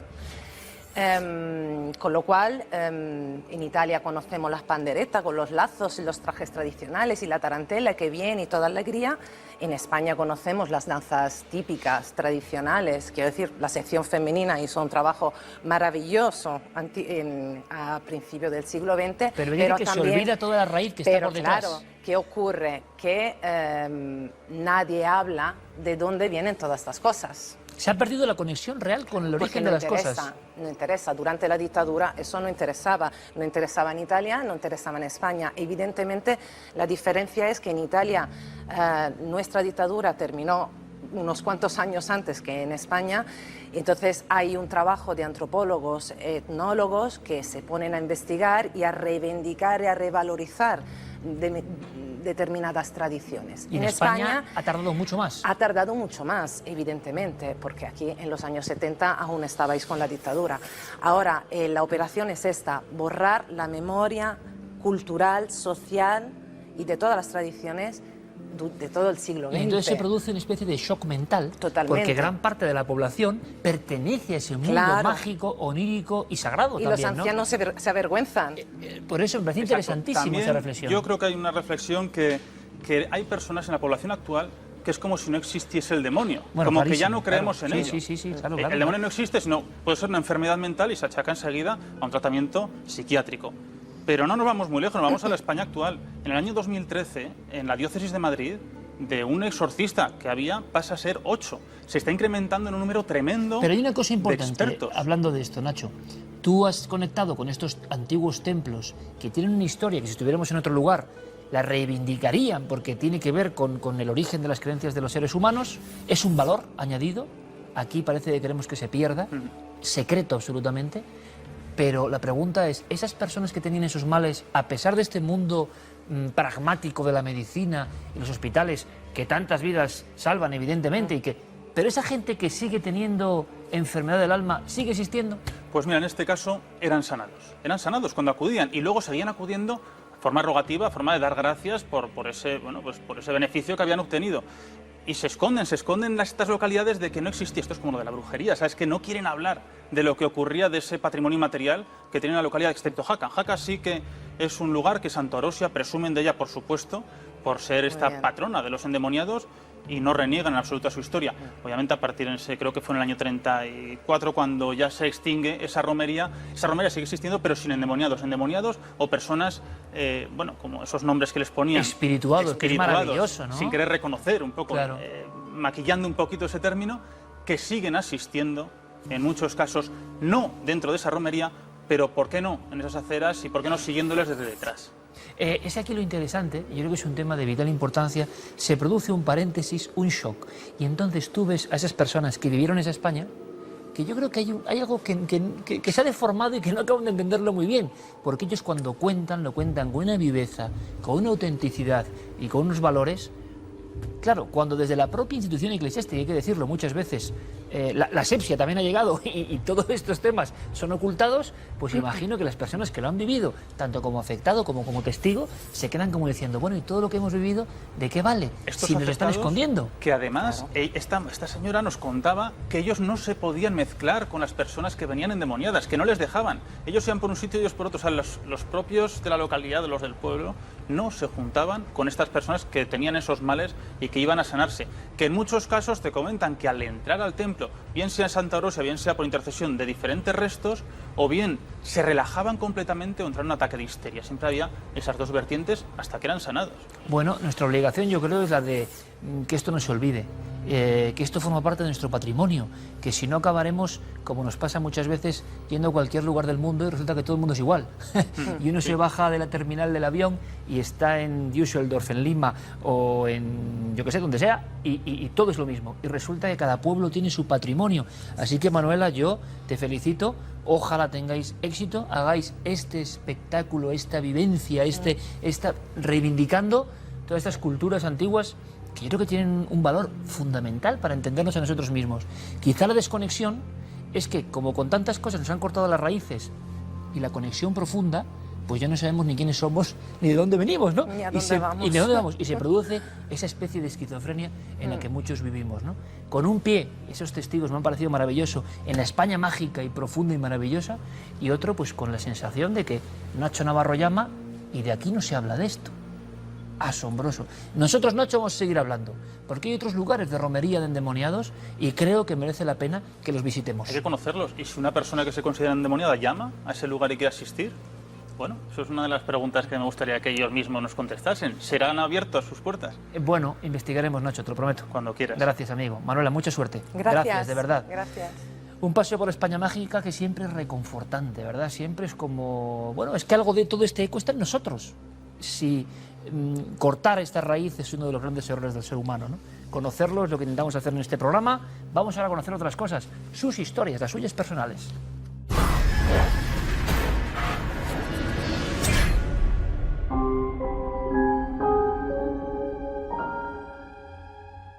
Desde el Ejido, en Almería, nos escribía Mari para hacernos llegar su historia.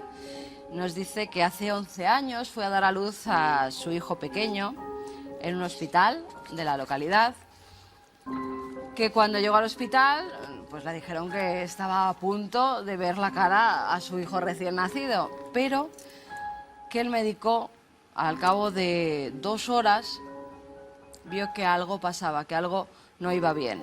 Pasaron muchos más minutos y después de estar 9 horas, al final deciden hacerle una cesárea de urgencia porque a su bebé se le estaba parando el corazón. Nos dice entonces, sin hacerme pruebas ni pesarme ni nada, me anestesiaron, anestesia general, y encima tenía diabetes gestacional. El caso es que me metieron anestesia de más, o eso creo, y entré en coma.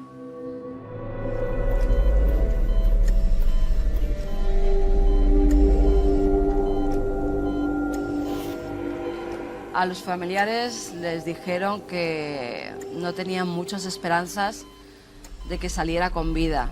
En ese momento vi a mi abuela paterna, a mi abuelo materno y a mi bisabuela. Los conocí por la silueta.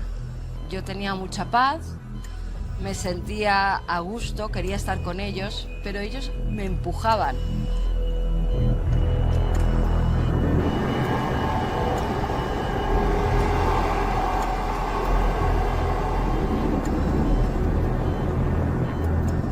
Ella dice que mientras a sus familiares le decían eso, ella no quería irse de ese lugar al que había accedido. Nos dice, cuando desperté a los 7 u 8 días, no podía hablar, pues estaba entubada. Quería contárselo a mi madre y a mi padre, que había visto a sus padres. Al final, cuando pude hablar, se lo dije a mi padre y me dijo que no lo contara, que me tomarían por loca. Nos dice que hizo caso omiso y se lo contó a un tío suyo que sí que es muy aficionado a estos temas y cree en estas cosas. Y dice, él me dijo, ¿a quién has visto? Le respondí, a tu abuelo paterno. Y él nos dice, yo creo que también sentí su presencia allí y enseguida supe que no era tu hora. Dice, eso es lo que me pasó. Dice también, se me olvidaba, el sitio era de color gris clarito, muy claro, y es como si no tuviera final, como si fuera un pasillo grisáceo infinito, siempre, siempre con algo luminoso.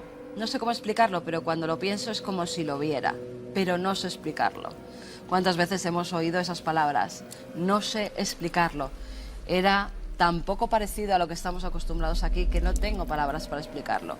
Bueno, pues nosotros hemos acudido a 2 personas que te pueden aconsejar sobre lo que viviste en ese tiempo en el que estabas en coma. Hola Mari, en lo que nos narras en tu mensaje Yo lo encuadraría casi de libro dentro de lo que se llama las experiencias del túnel, o experiencias también cercanas a la muerte, que bueno, conocimos a través del doctor Raymond Moody o la doctora Kubler-Ross y otros tantos especialistas que a lo largo del tiempo han ido investigando estos casos.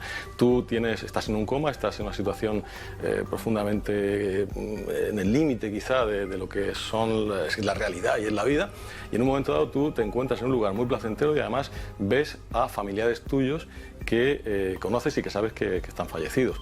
Y es curioso, esos familiares tuyos te dicen que de alguna manera como que te empujan a que te vayas. Ellos saben que no ha llegado ese momento, saben que tú tienes que volver porque estás todavía te quedan muchas cosas que hacer en esta vida, y tú vuelves de nuevo a la vida. Yo creo que es absolutamente una experiencia tipo túnel, una experiencia de las que se nos han narrado muchas veces y que ha habido muchísima gente, muchísima más de la que normalmente creemos, y que bueno, yo creo que no tienes que darle mayor importancia de la que tiene, de esa experiencia tan importante para ti, pero que en realidad pues tienes que pensar que es algo bastante más común de lo normal.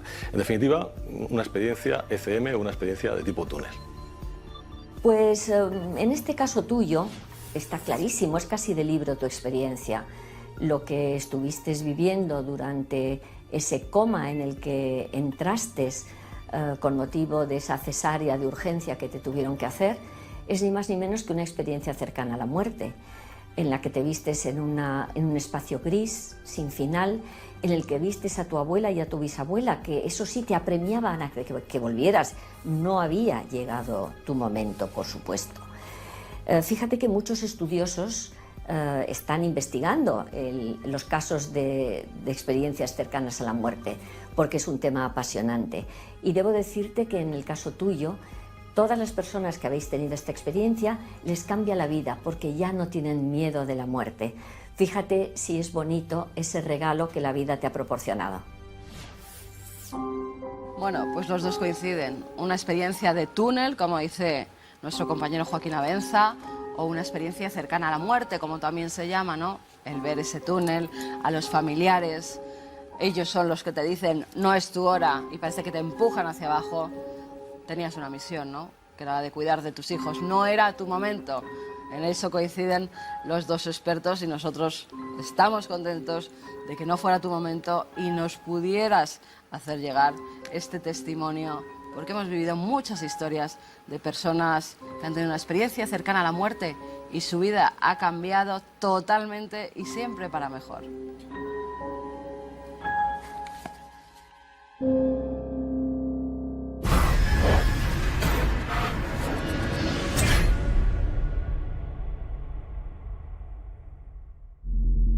Fíjate bien en ellos. Son mapas. Llevan con nosotros miles de años y en Misterio 4.0 ni podemos ni queremos evitar perdernos entre la fascinación de sus múltiples líneas y estilos. Todos los pueblos primitivos sintieron la misma necesidad. Había que dejar plasmados los descubrimientos geográficos que tímidamente al principio y en una carrera frenética con el paso de los años conformaron buena parte de nuestro bagaje cultural. Ahora la Universidad de Stanford nos ofrece la posibilidad de navegar, metafórica y literalmente, por la colección de mapas David Ramsay, un impresionante caudal de información que incluye más de 72.000 mapas de todas las épocas y zonas conocidas por el hombre. 5 siglos de cartografía reunidos en una sola web hacen de este recurso la colección de mapas más completa de la Tierra. Y no solo podemos contemplar cada uno de ellos, sino también hacer zoom, efectuar búsquedas o incluso descargarlos para fines de investigación. La colección Ramsay incluye elementos tan dispares como una vista aérea de Nueva York en 1900, diversos mapas celestes, cartas marítimas, un mapa topográfico del Valle de Yosemite o una espléndida composición de Matthew Seuter de 1730. David Ramsay comenzó a coleccionar mapas en 1980. Desde entonces, su colección física alcanza 150.000 elementos cartográficos, de los que casi la mitad están disponibles en la red de forma gratuita. Su labor le ha valido numerosos premios que valoran positivamente su labor de difusión. Nunca antes en la historia había sido tan sencillo acceder a estos documentos. Si no investigas, si no sacias tu curiosidad, si no quieres saber más, no será porque el mundo no esté a tu alcance.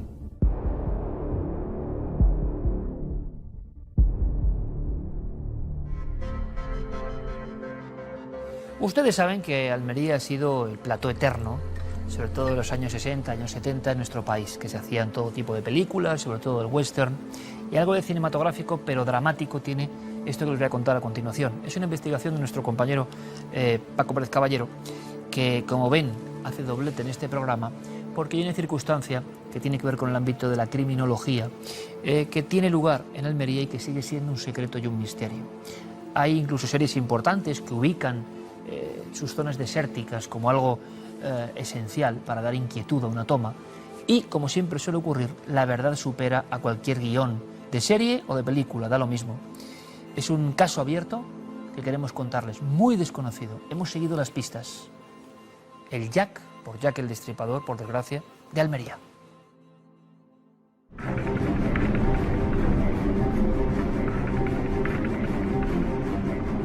Seguir los pasos de un asesino en serie puede ser perturbador, sobre todo si nunca llegó a ser atrapado. Vamos tras la pista del llamado Jack de Almería.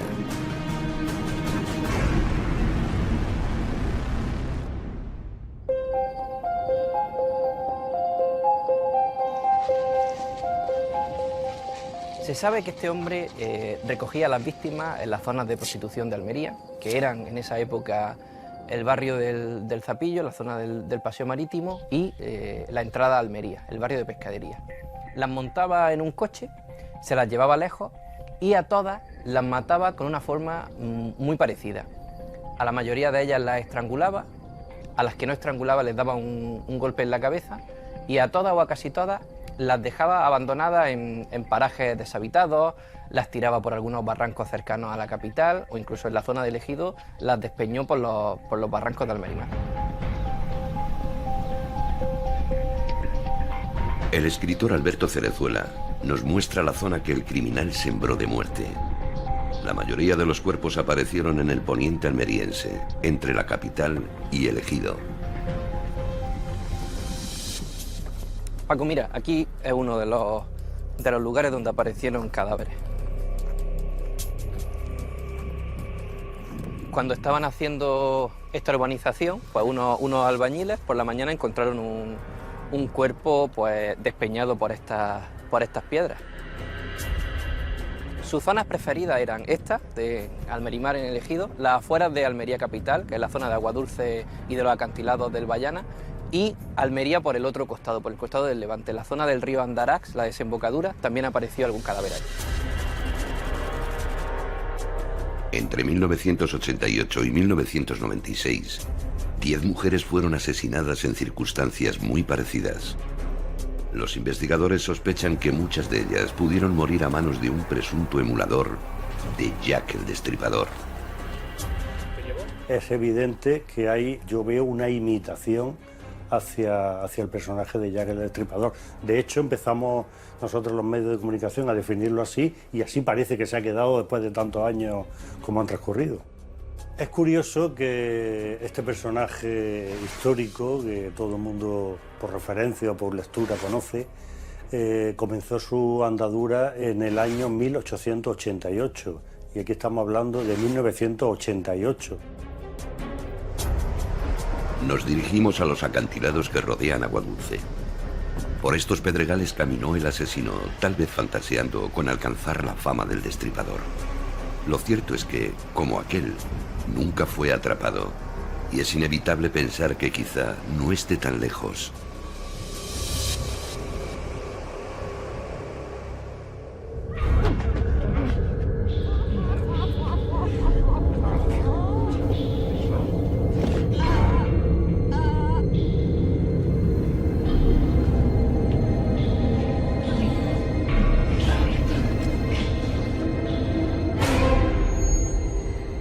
Por un lado, la investigación se centró en los llamados camellos. Son las personas que suministran a las prostitutas la droga. Eso se descartó. Y se descartó por un motivo esencial. Es que, ¿cómo van a matar, cómo van a asesinar a las compradoras, a las personas que adquieren el producto. Se extendió la investigación a los llamados chulos, a los llamados proxenetas, a los rufianes, a los que la explotan. Pues tampoco tiene sentido. Yo creo que hubo aspectos también de sadismo. Por lo que se ha visto en las informaciones, debió de haber también algo de sadismo. Los medios fueron todos, tanto de Guardia Civil como de Policía Nacional, todos, inclusive vinieron de fuera de la provincia de Almería, más especialistas, como es lógico, con más medios, y el resultado no fue positivo. A pesar de las similitudes entre los crímenes, se tardó en relacionarlos. No se quería admitir la posibilidad de que pudieran ser obra de una sola persona. Bueno, es difícil también pensar que un asesino múltiple va a establecerse en un sitio tan pequeño como Almería durante tanto tiempo, sin que sea capturado. Lo que está claro es que todas las víctimas correspondían a un perfil, como decía, parecido. Todas tenían menos de 24 o 25 años. Todas tenían el pelo muy negro, también un dato característico.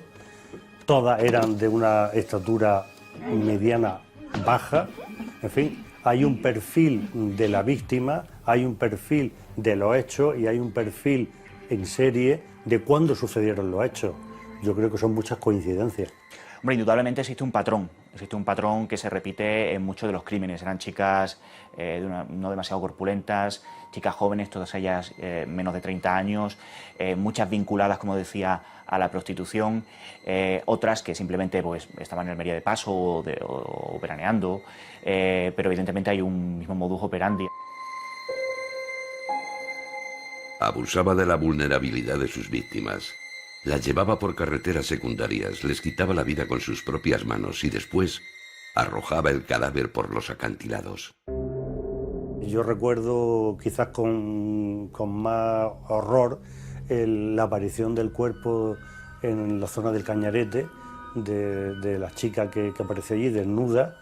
Estaba clarísimamente colocado o puesto o arrojado a un sitio para que se viera nada más que alguien se asomase, como así fue. Unos turistas alemanes que se pararon en la carretera a hacer una foto de las maravillosas vistas que hay de la bahía de Almería, descubrieron el cadáver.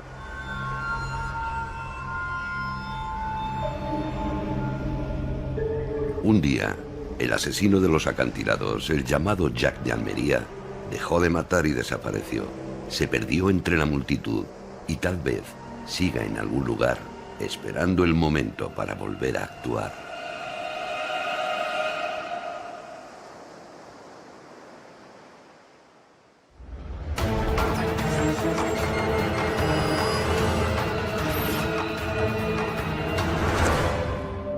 En la primera fotografía de esta semana nos pide Guillermo León ayuda. Y ustedes me entenderán por qué. José Sánchez, Sierra de Aitana, Alicante, se encontraba con sus prismáticos mirando cuando hace un día bastante claro. Se puede ver hasta Ibiza desde la Sierra de Aitana en Alicante, y también desde Ibiza se puede ver Alicante, muchas veces. Bueno, estaba con los prismáticos, vio algo raro y decidió coger su teléfono móvil y ponerlo con los prismáticos para ampliarlo, porque claro, el zoom del teléfono móvil no llega tanto. ¿Qué son estas dos lucecitas que hay ahí? Vemos al fondo la isla de Ibiza. Esas dos luces están como por encima de la isla. Esto sería el reflejo, nos dice, de la lente, igual que esto. Pero ¿y ese fogonazo, esa luz que hay ahí, de dónde proviene? Nos dice que cuando se puso el sol, también la luz desapareció, con lo cual sabemos que es algo que refleja. ¿Pero qué es ese algo? Bueno, amigos de Alicante, de la Comunidad Valenciana, ibicencos, alguien que nos pueda dar una solución a esos dos puntos de luz que, según nos dice nuestro televidente, no se ven todos los días, por lo cual no sería un faro, a lo mejor, ¿no? Que pudiéramos estar un faro extraño, porque el faro tiene una luz, no tiene dos. ¿Qué puede ser eso? ¿Es algo raro o es algo que está precisamente ahí y nosotros no hemos sabido identificar? Bueno, pues por eso pedimos ayuda y luego daremos las vías de contacto para ver si llegamos a una solución. Bueno, el otro día con un vídeo de Mundo Insólito nos decía un chico, ese vídeo en el que cuando tira una piedra a una tumba, sale algo y le pica? Pues puede ser un loro de Australia que come carne. Pues fíjense si nos ayudan. En este caso, Ana Jiménez, desde el Hospital de Aránzazu, en Donostia, nos enviaba esta imagen. Nos dice que eran las 5 de la mañana, pasillo completamente solo. ¿O no? ¿Ven algo? Yo la verdad dije, bueno, un pasillo. Cuando me fijé dije, qué chungo. Fíjense aquí. Voy a ampliarlo un poquito más. La foto original, ahí. Como un niño, ¿no? Mirando hacia la pared o hacia la ventana, lo que hubiera ahí, como con pantaloncitos cortos. O es que yo tengo mucha imaginación, pero lo cierto es que lo veo. Vamos a ver. Aquí Guillermo León ya nos lo ha destacado, nos lo ha ampliado. ¿Lo ven? La cabeza, las manitas pegadas, como un niño antiguo de esos de posguerra que estaban en los orfanatos, en los internados. Bueno, pues a mí me parecía eso. Guillermo nos dice que es una fotografía que nos han enviado a través de WhatsApp y no tiene la información EXIF original, que no parece que esté manipulada y más bien parece un efecto óptico de algún objeto que puede haber en este pasillo de este hospital. Bueno, pues amigos también de Donosti, si han estado en ese hospital, no sabemos la planta. ¿Hay algún elemento que pueda hacer que se parezca a un niño? Porque la verdad es que la fotografía de un niño, ¿verdad?, que no hace nada, pero simplemente está ahí en un hospital, da bastante yuyu. Varias vías de contacto si nos quieren enviar su ayuda, como pedía antes, o fotografías donde no identifiquen lo que sale en ellas. Hay un teléfono de WhatsApp, 683-144-183, 683-144-183, a través del correo electrónico cuartomilenio@4.com, y también en Facebook y en Twitter. Síganos en Nave del Misterio.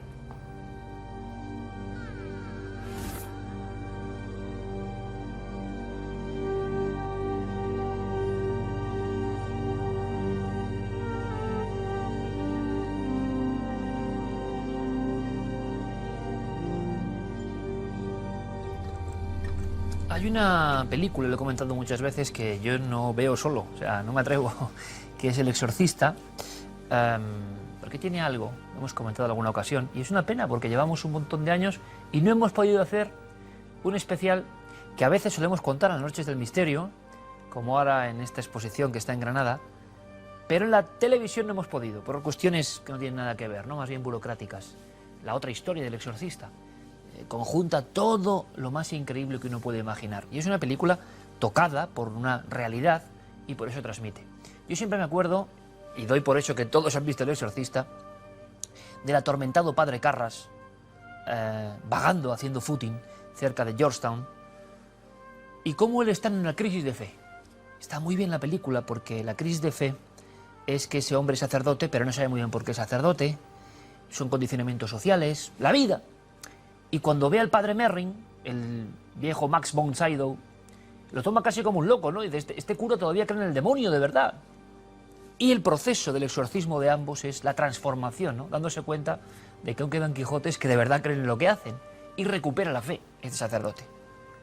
Les voy a contar una cosa que otra vez es meterme donde no me llaman, pero como hace 11 años que no escribo, parece mentira. Y eso sí que es un pecado, ¿no? 11 años sin escribir con lo que me gusta a mí escribir. Escribir libros, quiero decir. Hace 11 años salió mi último libro, parece mentira. Bueno, como uno escribe queriendo hacer las cosas de verdad, no escribe cualquier cosa o que le escriban, ¿no? Cuando sea, será, si es alguna vez. La irrupción de la televisión lo ha hecho imposible. Pero alguien me dijo, bueno, tú cuentas tu novela, entre comillas, o tu ensayo cada semana, y también es de agradecer. Por eso vivo las promociones de mis amigos. Cuando mis amigos van por ahí a presentar libros, les pregunto mucho, oye, ¿y cómo te han aceptado esto? ¿Y cómo están los medios? Y ahora tengo un amigo mío, muy amigo, de promoción, con una gran obra. Y me decía, Iker, pues es curioso, ¿no?, cómo habitualmente, y nos pasa, muchas de las grandes estrellas de la radio y la televisión, las conoces y tienen un gran afán de conocer el misterio, tienen pasión, no les importa el qué dirán, si el tema es más o menos políticamente correcto, ellos quieren abordar. Curiosamente pasa que a veces los que no quieren abordar el tema o tratan con desdén el misterio, resulta que son peores profesionales, bastante peores. Y ha habido algunas anécdotas jugosísimas de ese nivel, ¿no? Por ejemplo, no, es que aquí en temas que tienen que ver con la Iglesia, por ejemplo, no tocamos el misterio. Claro, uno se queda así pensando y dice, bueno, hay más misterio que la Iglesia o que la religión, que cualquier religión. La Iglesia, la mezquita, la sinagoga, me da lo mismo. Más misterio. Y a veces son los más dogmáticos de las religiones los que no, el misterio lo miran, a lo mejor porque para ellos tampoco es muy bueno el misterio. Lo han dejado tan lejos, ¿verdad? No se lo creen muchos de ellos, ¿verdad? Yo les digo lo que pienso, que muchos no se lo creen, hombre. Que algunos sí, evidentemente. Pero hay muchos que se han desconectado completamente de la raíz misteriosa de su propio credo. Y han convertido la Iglesia, que es muy fácil, ¿no? Siempre meterse con la Iglesia. Meterse con la mezquita o con la sinagoga no es tan fácil. Y yo agrupo a todo, la religión, todo, ¿eh? Porque a mí me hace mucha gracia los graciosos que siempre son muy faltones, pero con quien sabe que no va a responder, claro. Entonces hay mucho humor. Pero yo hablo de toda la religión como concepto, que me interesa muchísimo. Yo soy un homo religiosus. Bueno, como aquí en Gárgoles y Avidis, ¿no? El mítico libro de Dragó. ¿Cuándo empieza la religión? Con esta mano. Cueva del Castillo. Hace 30.000 años. Esto también es religión. Pero hay un momento, como decía el padre Amort, que en el Platón nos lo dijo, miren, hay muchos sacerdotes, hasta exorcistas, que ya no creen en el demonio. Y entonces uno dice, uy, qué paradoja, ¿no? Qué curiosa paradoja. Por eso pasa lo que pasa. Que hasta se permiten decir, el misterio, sin saber que ellos son, bueno, pues raíz de un gran misterio. Pasa eso. En la propia Iglesia, en las iglesias, no les gusta mucho el tema de lo misterioso. Pone en juego demasiadas cosas que están ya establecidas. Es mucho más fácil decir, mire usted, con todo el respeto, evidentemente, que yo tengo por todos los creyentes de cualquier religión, léase el código, siga esta pauta, esto es lo que se puede hacer y lo que no. Pero todo lo extraño no. Entonces yo me acuerdo de los místicos, de los iluminados, de los alumbrados, y saben que a mí me caían muy bien. ¿Quiénes eran estas personas? Pues eran personas del ámbito de la religión, más o menos, pero que un día dijeron, el misterio es tan auténtico que no está ni siquiera en escrituras o en dogmas, sino que yo puedo hablar con él, conectar con él. ¿Cómo es esto? Y ustedes saben que hay muchas personas que trazaban casi, digamos, una línea de contacto con la divinidad. Y todo eso era peligroso. No ha habido místico, alumbrado, persona anacoreta, que no haya sido perseguido, que no haya sido sospechoso.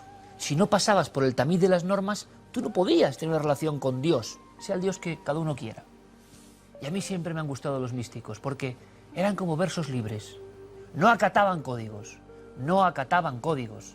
Ellos sentían en su interior que había un misterio en la naturaleza, que había un misterio en la vida, que había una armonía sagrada, y seguramente esa era la voz de Dios, que les sonaba mucho más fuerte y mucho más auténtica que a través de intermediarios. Uno de los grandes problemas de todas las religiones, sobre todo algunas, es que no quieren personas que por libre conecten con la divinidad.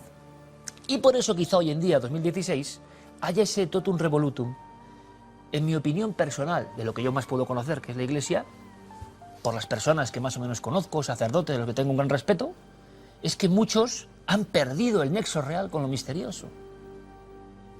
Y eso, claro, por eso pasa lo que pasa. ¿Tú vas a hacer creer en algo que en el fondo no sabes si crees muy bien? ¿No está fundamentado muy bien en el auténtico misterio?